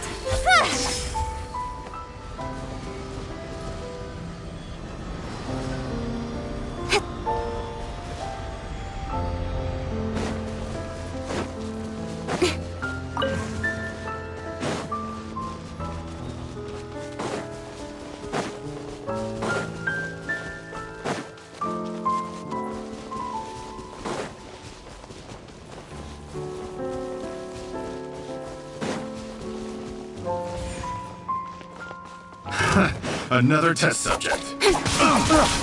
Incoming! Have a little taste. Judgment!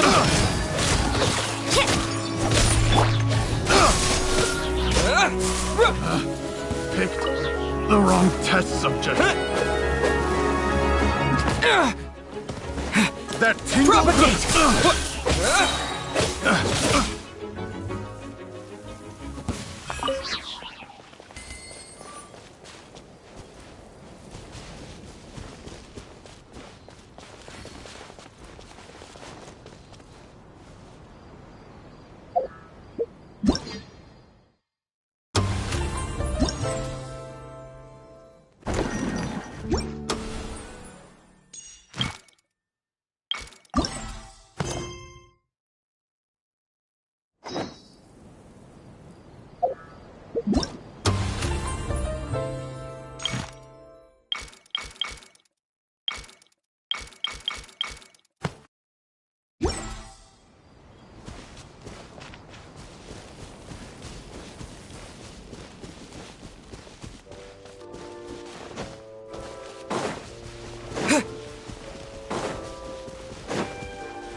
We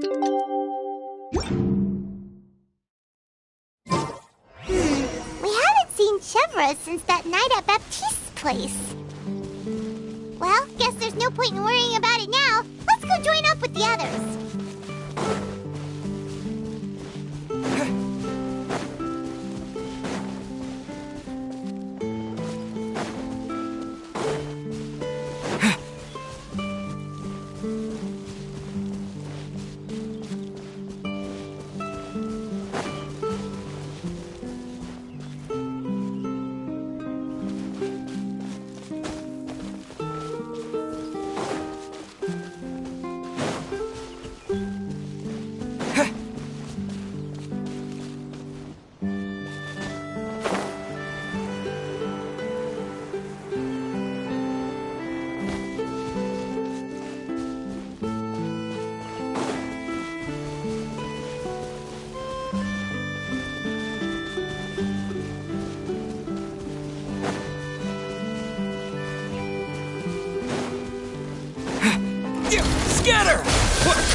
With sword comes shadow.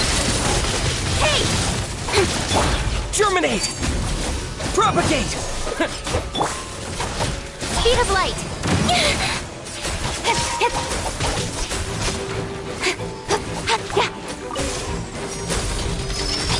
Don't blink.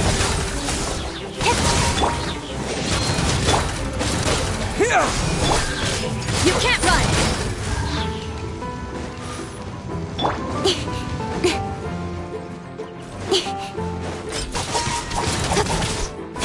Speed of light.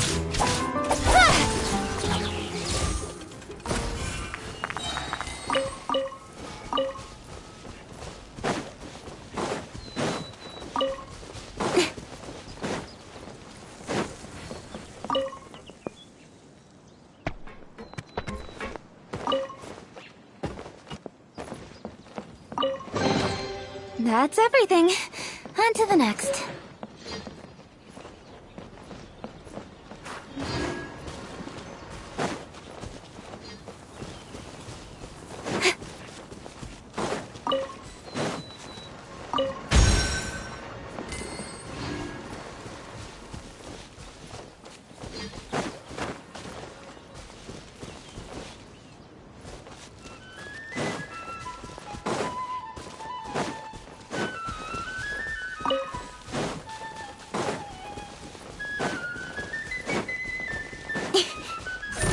Incoming! Nowhere to hide! Hey! Lights out!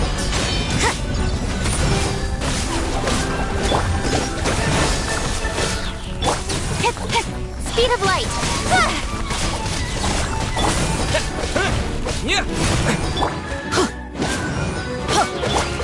Don't blink!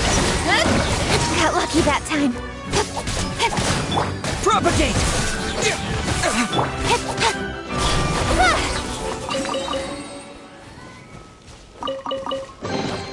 That's everything.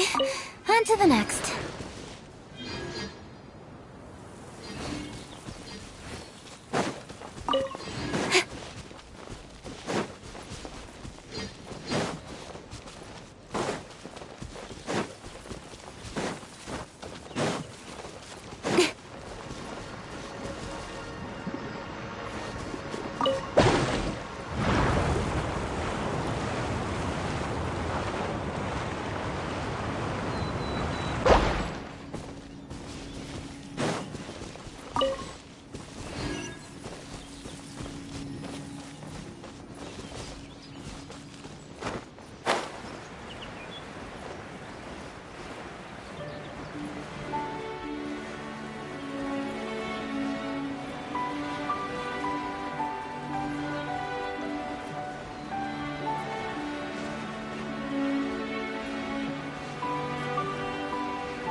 Incoming!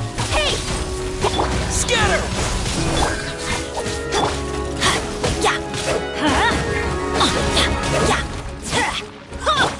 Propagate! Don't blink!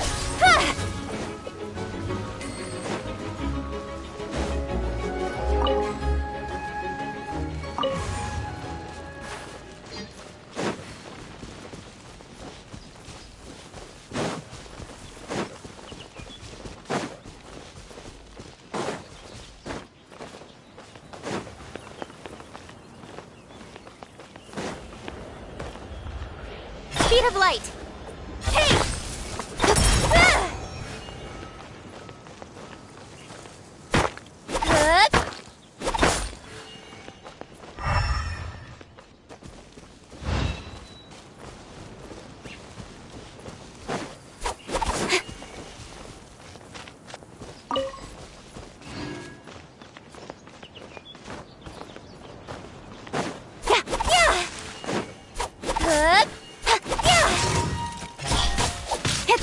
With sword comes shadow.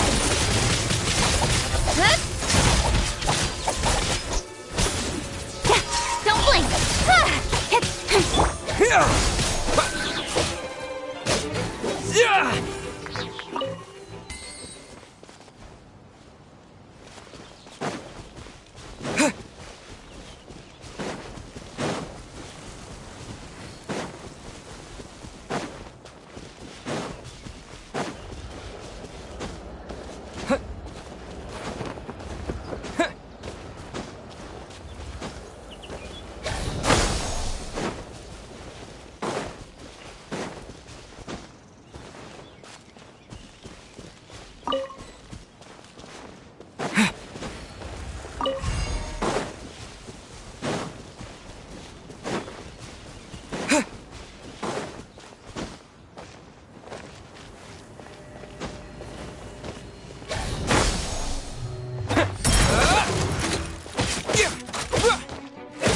Shiver!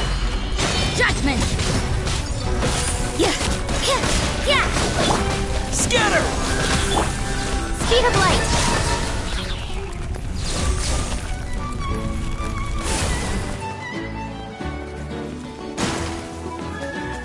Don't blink! Spring forth!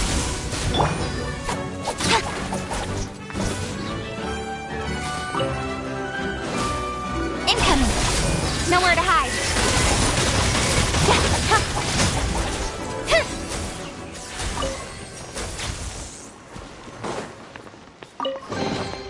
That's everything. On to the next.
light!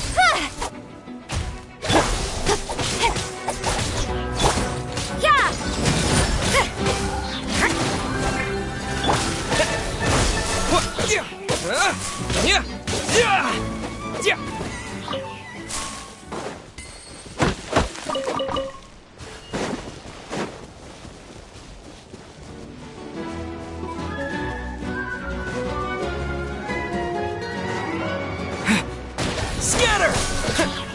Punishment!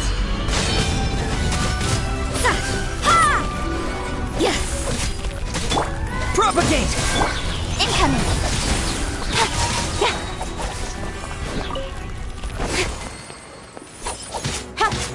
Don't blink! Scatter! You can't run!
There are a few interesting trinkets here.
It is as the stars foretold.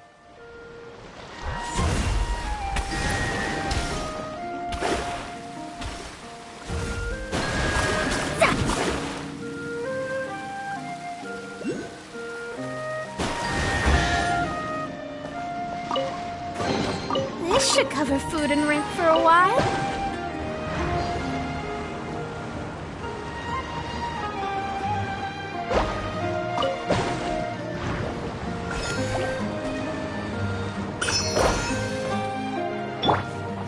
Propagate!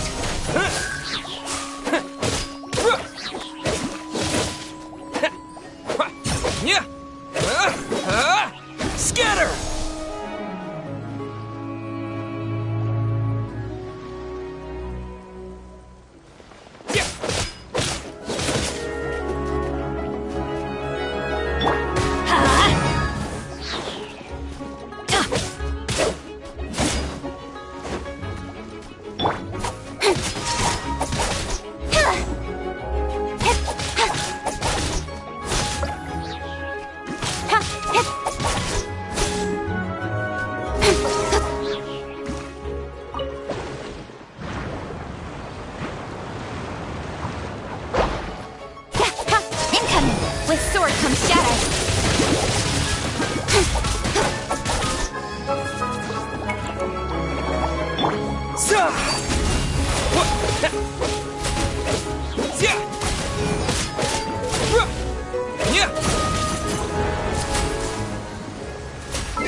I hear you've got a job for me.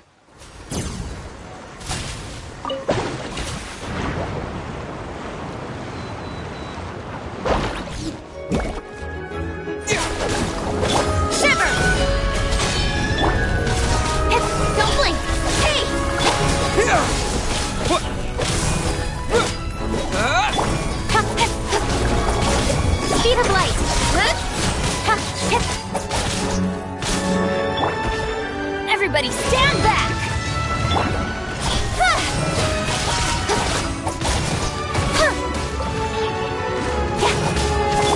Scatter!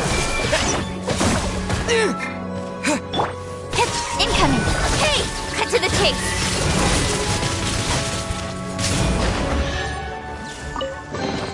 You give, you receive.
Good morning! Hayaka and I were just talking about you. Is Chevreuse still not joining us today? Probably not. Huh? That's such a pity. Director Farina said that we've only got a few small scenes left before wrapping up the entire thing. She even said that she'll get me into a couple scenes, so everyone will have a chance to shine in front of the camera. We were also planning on having a victory feast once we're all finished filming. You can join us, right? If only Chevreuse was here. I still haven't taken a photo with her. I'm afraid that can't be helped. Those special patrol folks are like phantoms when they've got a case on their hands. But to be honest, I'm even more concerned by what I read in the Steambird earlier this morning. It said that the killer in the murder case was none other than the author of the Two Musketeers.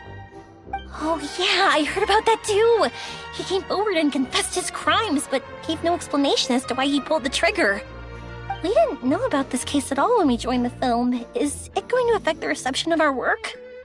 From a pure publicity standpoint, this will draw a lot more attention to our film. I have to say, though, that no director can be perfectly comfortable with garnering attention through means other than artistic skill. To be fair, I feel like that ship sailed the moment you allowed yourself to be named as the director on our posters. It's not my fault that I'm super popular. What was that saying again? My popularity has, Sunk to an all-time low? spread to the four corners of Teyvat.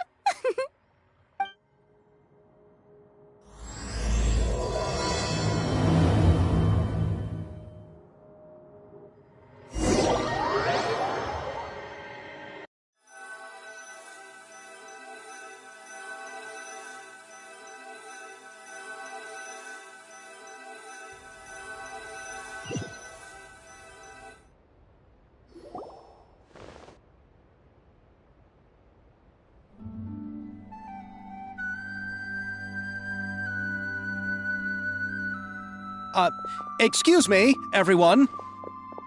Xavier! Feels like it's been ages since we last saw you. I've been talking non-stop with the Film Association, and I'm absolutely swamped trying to coordinate the film's marketing.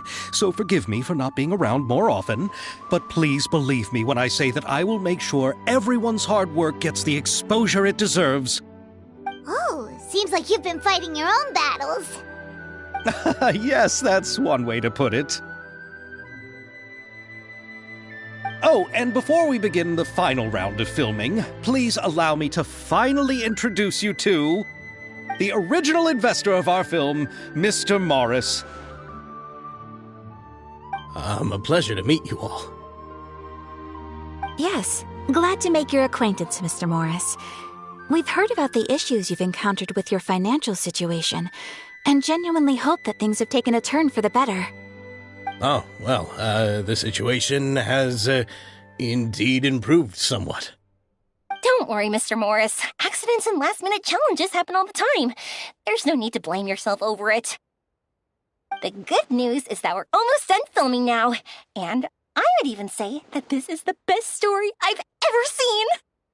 Is that so? I say that's great news. All right, now that we've gotten all the pleasantries out of the way, let's get this show on the road. We'll mostly be filming typical people and scenery from the streets today to improve the sense of environmental ambiance in some parts of the film. Oh, and there'll be a cameo for Mr. Kamisato and Miss Yoimiya as well. They'll be used to show outsider perspectives on the fates of the two musketeers. That's right. Ayato should be here any minute. Excellent! Then let's start with the scenery shots. Camera and clapper loader, you're up. Yep, we'll be ready. Remember, all we need are some wide zoom shots of the streets. If you happen to find some particularly lovely patches of flowers and grass, feel free to grab some close-ups of those as well. Ready? Lights! Camera! Action! Okay, now move the camera slowly. Try to focus on that flower.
What's wrong? Just adjust the focal length a bit. Something the matter? Huh? But wasn't it working fine for all the days before? Veronique, can we try a different camera? No problem. How about this one? All right, let's give it another try. Lights! Camera! Action!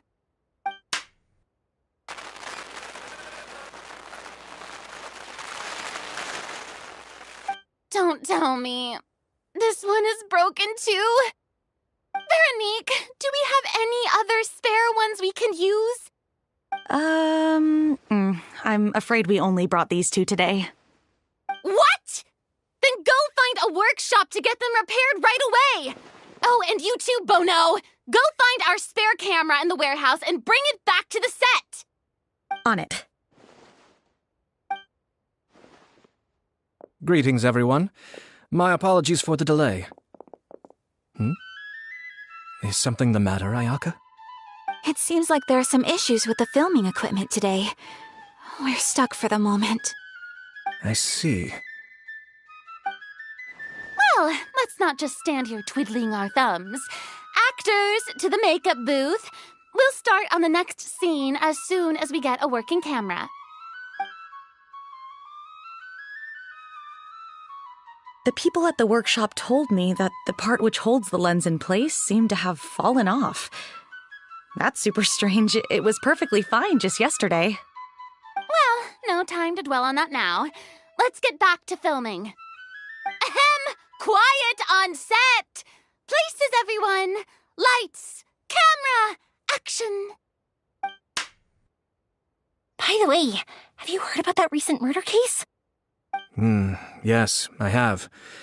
It seems that they've caused quite the commotion in the city. I heard that the chief of the guards is so mad about not catching the culprit that he's about to explode. Oh? I find that quite hard to imagine, considering how he already looks most days. Director, we have a problem. Oh, we're in the middle of a take! Couldn't you wait until we wrapped up this scene? No, Director, our film, all the finalized film that we've been keeping in the case has disappeared. Oh, wait, what did you say? Mr. Bono, please take me to where the film was kept right away. I'm coming too. No, Yoimiya, you have to stay here. Oh. Okay, listen up. Everyone who's not working on this current scene can go with Bono to look for the film. Everyone else, stay put and wrap up the scene. Unbelievable. How could all these problems happen in just one day?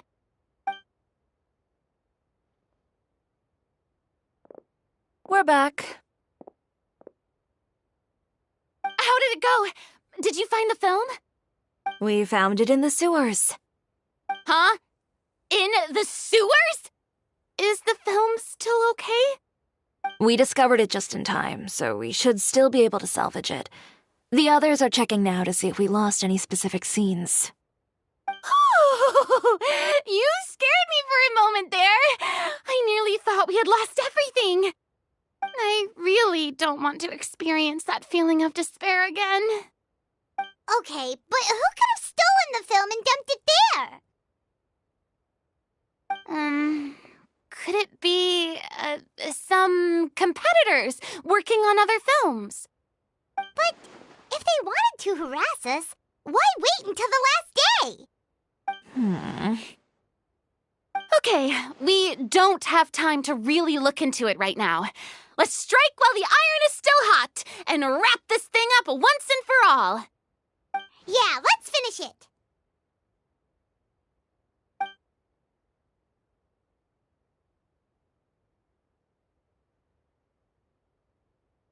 I would like to officially announce that our entry to the festival, The Two Musketeers, has now concluded filming! Paimon is spent. It's so late already. Even Even though the filming process proved to be extremely challenging, everyone provided valuable and unique contributions to the final product. Thank you all for your dedication and support. And just like Director Farina, I would also like to extend my most heartfelt thanks to all of you. Really, you've all helped me so much. All right, let's save the awards speech for later, and hopefully also get some rehearsals in before the real thing. Anyway, now it's time to party! Let's all make our way to the beach and have a celebration feast so loud and fun that even the blubber beast will want in. Party, party! Paimon wants to party!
Come on, enough procrastinating. Let's go.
I'm all for work-life balance, but I think this is pushing it.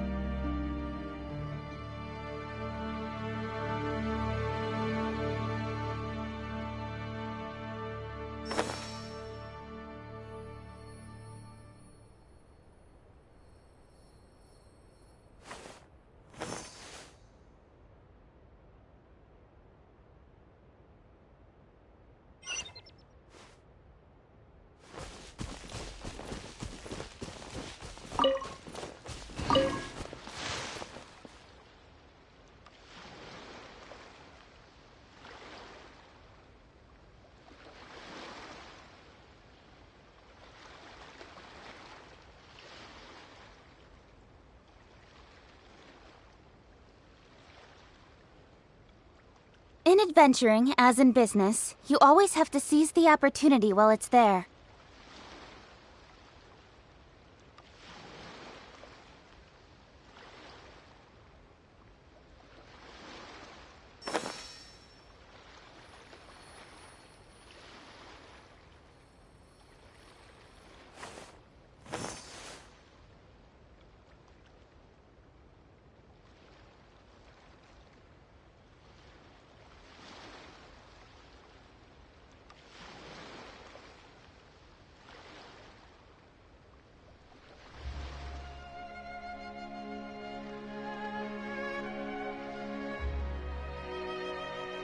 on, enough procrastinating. Let's go.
In adventuring, as in business, you always have to seize the opportunity while it's there.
I'm all for work-life balance, but I think this is pushing it.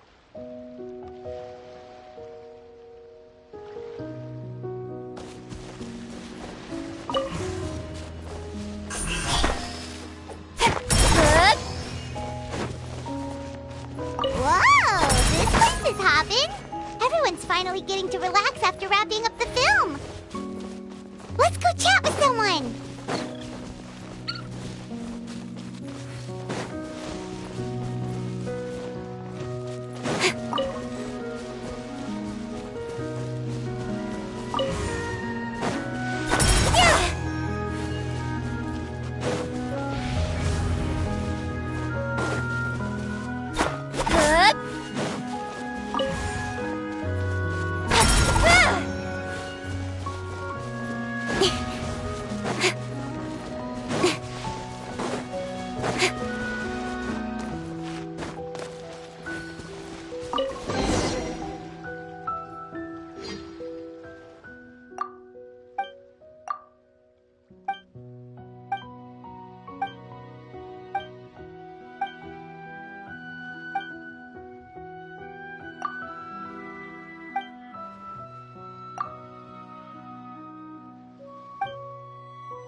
my darling clapper loader and camera operator.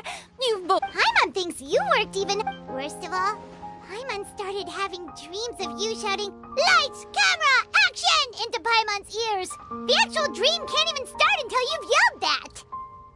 Hey, if anything, shouldn't I be more grand and delightful than your dreams?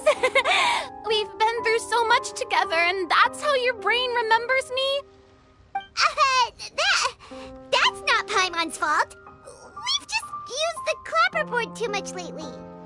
Anyway, what's most important is that we've wrapped the film. Hey, no. Wait, now that you... Come on, I don't need that. But just imagine...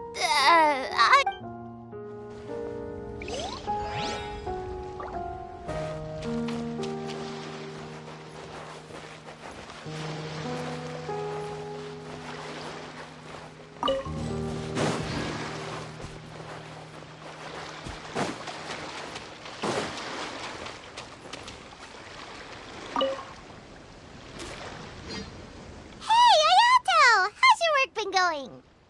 Everything went rather smoothly. Ayato told me that so the next time we Oh, that's great! Then maybe... Oh, wait. Wouldn't Yaimiko get upset if that happens? You've got a point. She's always complaining that light novels have become bland and too predictable. The cultural exchange won't only feature literatures. Wow, Paimon's getting... When the time comes, be sure...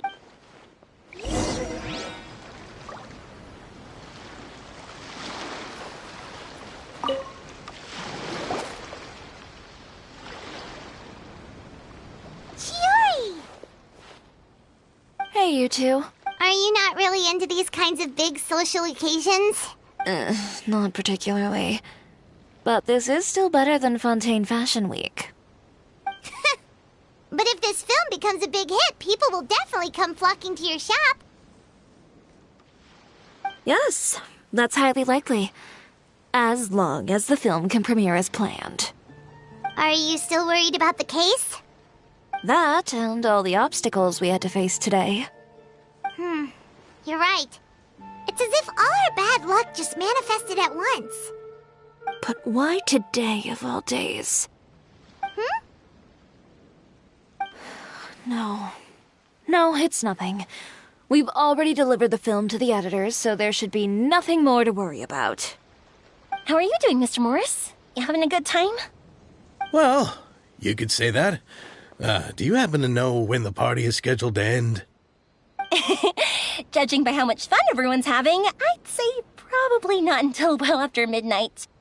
Is there something that you still have to take care of at home, Mr. Morris?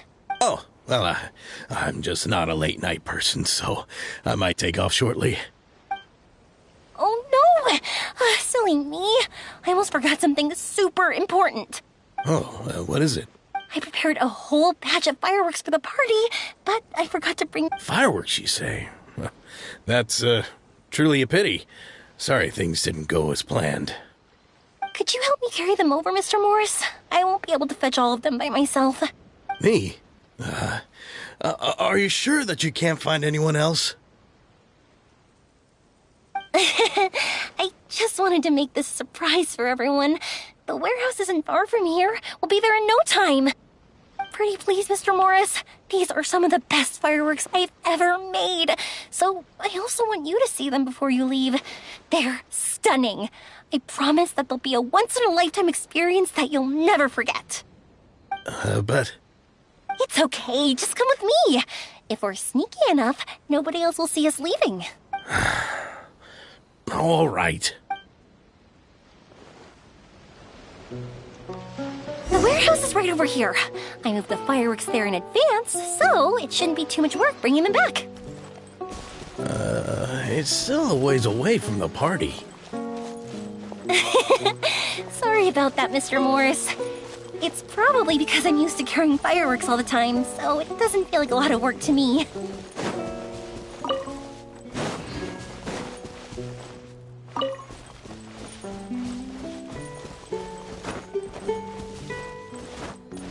The fuse is lit!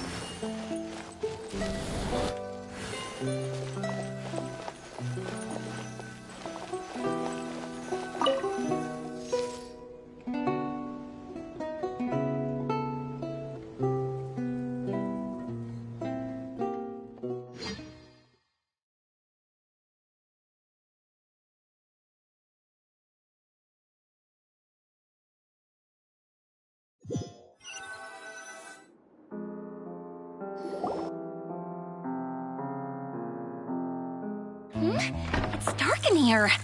Wait here, Mr. Morris. I think the light switch should be somewhere over here. Why did I have to get roped into this? What was that?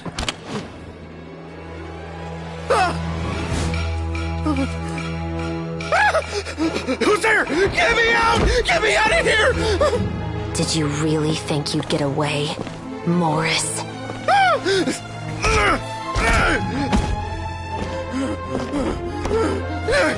You've got the wrong guy! It wasn't me! I'm not the killer! You know, Eliza died a far more heroic death than this. She fought your assassin to the end, to save the children she had hidden beneath the floorboards.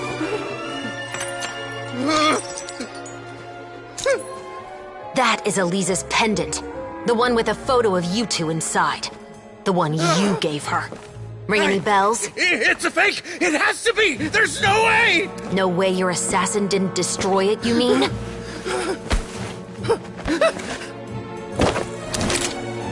Did you ever love her, Morris? Or was killing her always the plan? No, please. Listen to me. I told Eliza to keep us a secret. I paid her plenty for her silence. I never thought she'd keep the child. Everything was gonna come out, and I had no choice. She'd force my hand. No! I'm begging you. I have money. Just name your price, please. You can keep your Mora, and you can go to hell.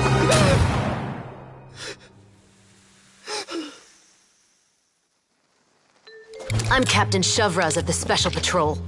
Morris, you're under arrest for Eliza's murder. Huh?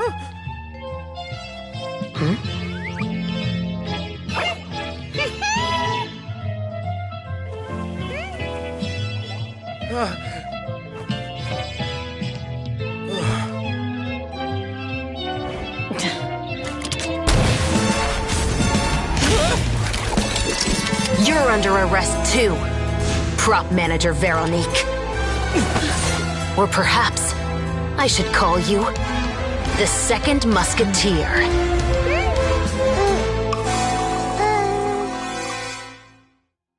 Wait, what's going on? This wasn't in the script. Drop the gun, Veronique. Why? Why would you keep me from exacting revenge on this heartless monster? Drop your weapon. This is my final warning.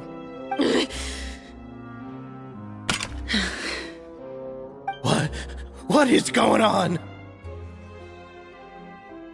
Do I have to spell it out for you, Morris? Everything that took place just now was staged to get you to confess the truth. But this last part is all improv, of course. Shivers, you told us you wanted us to help you stage a play. You know— It's because even I had no way to confirm my theory until now. Thank you for your performance, Yoimiya. Could I trouble you to go and bring in the other Special Patrol members? They should be on standby just outside. Oh, and please tell the other cast members not to worry about us. We'll be rejoining them shortly. On it!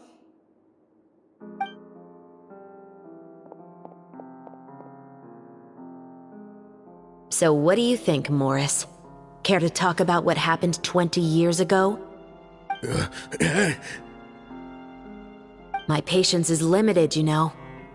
Don't force me to take you back to the interrogation room. I'd wager that you wouldn't last for more than a minute in there. With the recording we made, you have no chance of winning in court. Cooperating with us now is the most practical move. All right. I'll talk. I hired an assassin to murder Eliza. She once worked as a maid on my family's estate. She was very beautiful, and after some time I fell for her. We kept our relationship a secret and carried out an affair for some time, but it wasn't long before she became pregnant. And if my parents ever found out, they would have stripped me of my inheritance and status, driven me out of my home. I also didn't expect Eliza to insist on bringing the pregnancy to term. She even asked me to leave my family and travel far, far away with her. She believed that you were truly in love with her. I didn't have a choice. I gave her a large sum of Mora, told her to leave the family and to get rid of the baby. But then years later, she sent me a letter There were photos of 2 children, and she even asked if I could find some time to visit them. Huh? 2 children? Paimon thought Baptiste was the only... you mean... Even if she had the children against your will, you could have just ignored the letter entirely. Why kill her? I had just gotten engaged to be married to an heiress from another wealthy family. So if anyone were to find out about Elisa, my life would be completely ruined. I didn't have a choice. No. You always had a choice. You just made the wrong choice. Again.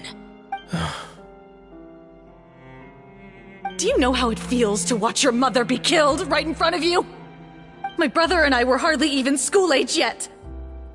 We were hidden beneath the floorboards, grasping each other's hands like a lifeline. We were so terrified that we didn't even know we could ever take a breath. All we could do was to watch Mother try to fight back, and then collapse to the floor. Even after the assassin left, we were still too terrified to leave our hiding spot. We thought that he might come back. It was only until the next evening when we finally climbed out and gathered around our mother. But she had already become cold and stiff to the touch. You made up your mind right then and there to bring this case to light. Not only that, we resolved to get our revenge. And that's why you became the Musketeers. No, that's why I became a Musketeer. The man from before was also killed by me. My brother had nothing to do with it. I figured as much. You did? I once told these two that he didn't look like a killer to me. His confession from that night also rubbed me the wrong way. I think what really tipped me off was, how could I not feel a sense of regret in him? Huh? He confessed faster than any criminal I've ever met, but he didn't say a single word about you. He insisted that he was the sole perpetrator in the case. But after the questioning ended, I disassembled the musket we dug up from his backyard, put it in front of him, and told him to reassemble it. Wanna guess how far he got?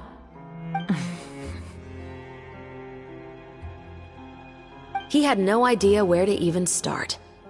He's never touched a gun in his life. Based on that, I determined that he was not acting alone. He only surrendered himself to draw our attention and create a moment of opportunity for his partner. So, I decided to play along. And as expected, the second Musketeer followed us without hesitation once she saw Morris get separated from the rest of the cast. Besides, why else would he call the novel The Two Musketeers? But how did you know it was Veronique? I figured it out the moment Baptiste told me his father's name. That so-called financial crisis was all just a ruse. He just wanted to sign up as the investor and then leave the film without any source of funding. After all, he has a vested interest in minimizing the reach of this story. It's really just the same thing as what he did to Elisa all those years ago. Human scum. But then Xavier pulled out all the stops and got the film made against all odds. Morris couldn't have that. With the killer in custody, he figured it was safe to act. And so he came to visit the set today, just as I expected. Wait, so you were behind all those mishaps today?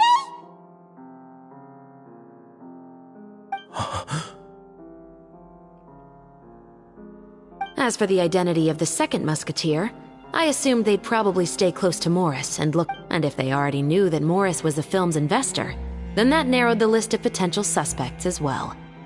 Furthermore, being the props manager would allow the culprit to avoid scrutiny by purchasing mechanical parts in the name of the crew.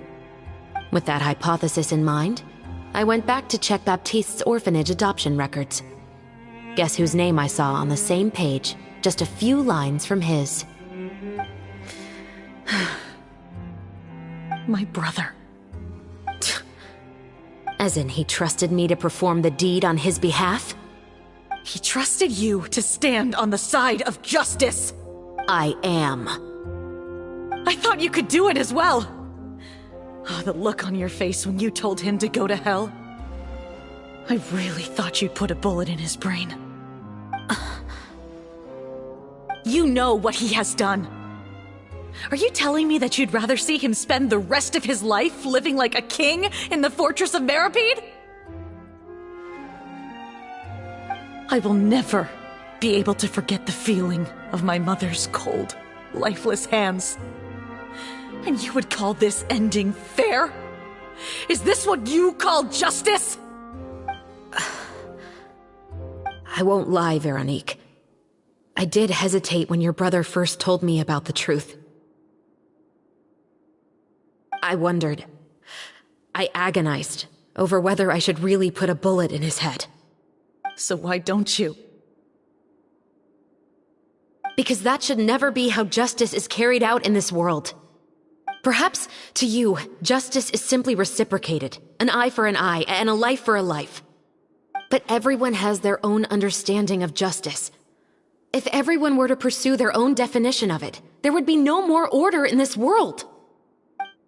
Today, you'll kill Morris, and tomorrow, his children may come for you. The world cannot render judgments based on a desire for revenge. That will only lead to a cycle of revenge, as well as the destruction of order and civilized society. Fontaine is founded on a set of laws and a standardized code of justice. That is why we are the nation of justice. But with all that said, I will promise you this. Morris will not lead a cushy life in the fortress of Meripede. Chevreuse, the rest of the Special Patrol is here. Thank you so much, Yoimiya. Letelier, Terena, please take them away.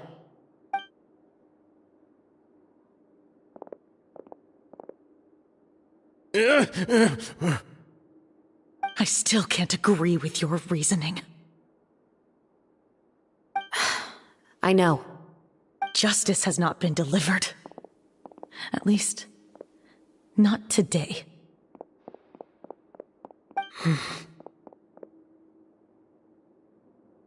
Chevreuse. Let's go. We should give an explanation to the crew.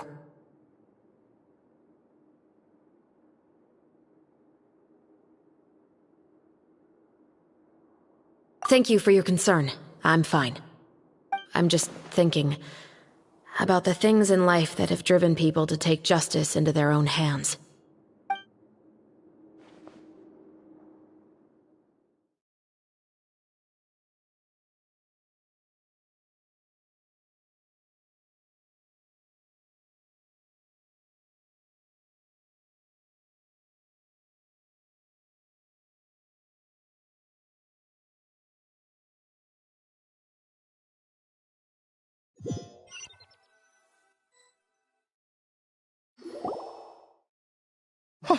Who would have thought Morris would turn out to be...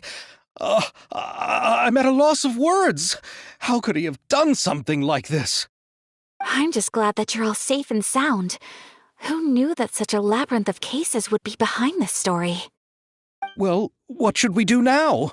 We have a finished film, of course, but should we still go ahead with the premiere? What do you mean? Shouldn't you be even more motivated to spread the word now that you've learned the truth? Chiori is right. I'd also like more people to see this story for themselves. But the real ending of the story seems to have deviated somewhat from the one in the script. Is that still acceptable to you, Miss Chevreuse? The call is yours. We still have time to reshoot an ending if that's what you'd like. No, it's fine as is. I like what we have for the catharsis. Romanticism is what gives works of art their appeal. Fiction is able to explore means of restitution that could never work in real life. Just like the real world, the world of stories also has its own set of rules and justice. These different possibilities are what initially drew me to reading in the first place. Sounds good to me. I support your decision. What about Veronique? Will she be okay? She will soon face her judgment alongside her brother and Morris. If I had to guess, they'll probably all be sent to the fortress of Meripede. I'll make sure to give Risley a heads up about it. Oh, you mean that kind of heads up? Exactly. Right. Then the matter's settled. Now that everything's been taken care of, there's no reason for us to keep looking all gloomy. Let's get back to the feast and enjoy each other's company. You should join us, Chevres. All right. Count me in. Then I'll wait for you over there. Traveler, Paimon, could you wait for... Thank you very much.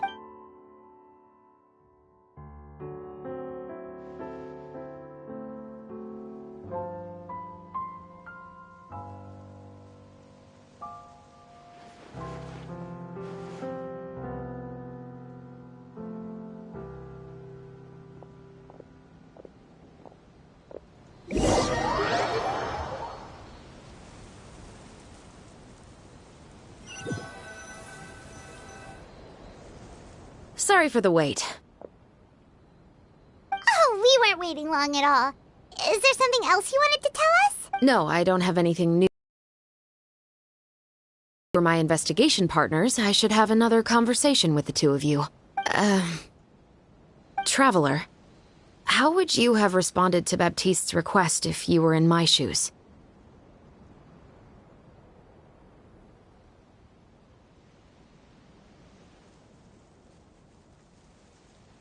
Is that so? Well, thanks for sharing. When I was young, my father often took me here to swim. We'd come rain or shine, even when it was freezing cold. He told me that swimming was the best activity to train one's strength.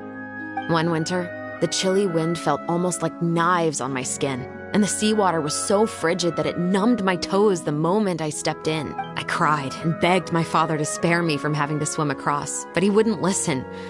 He used to be a member of the Special Patrol as well. You could say it was his way of educating his children. That sounds awful.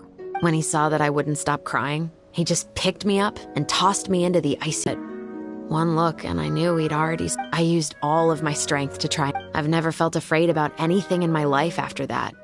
Nor have I...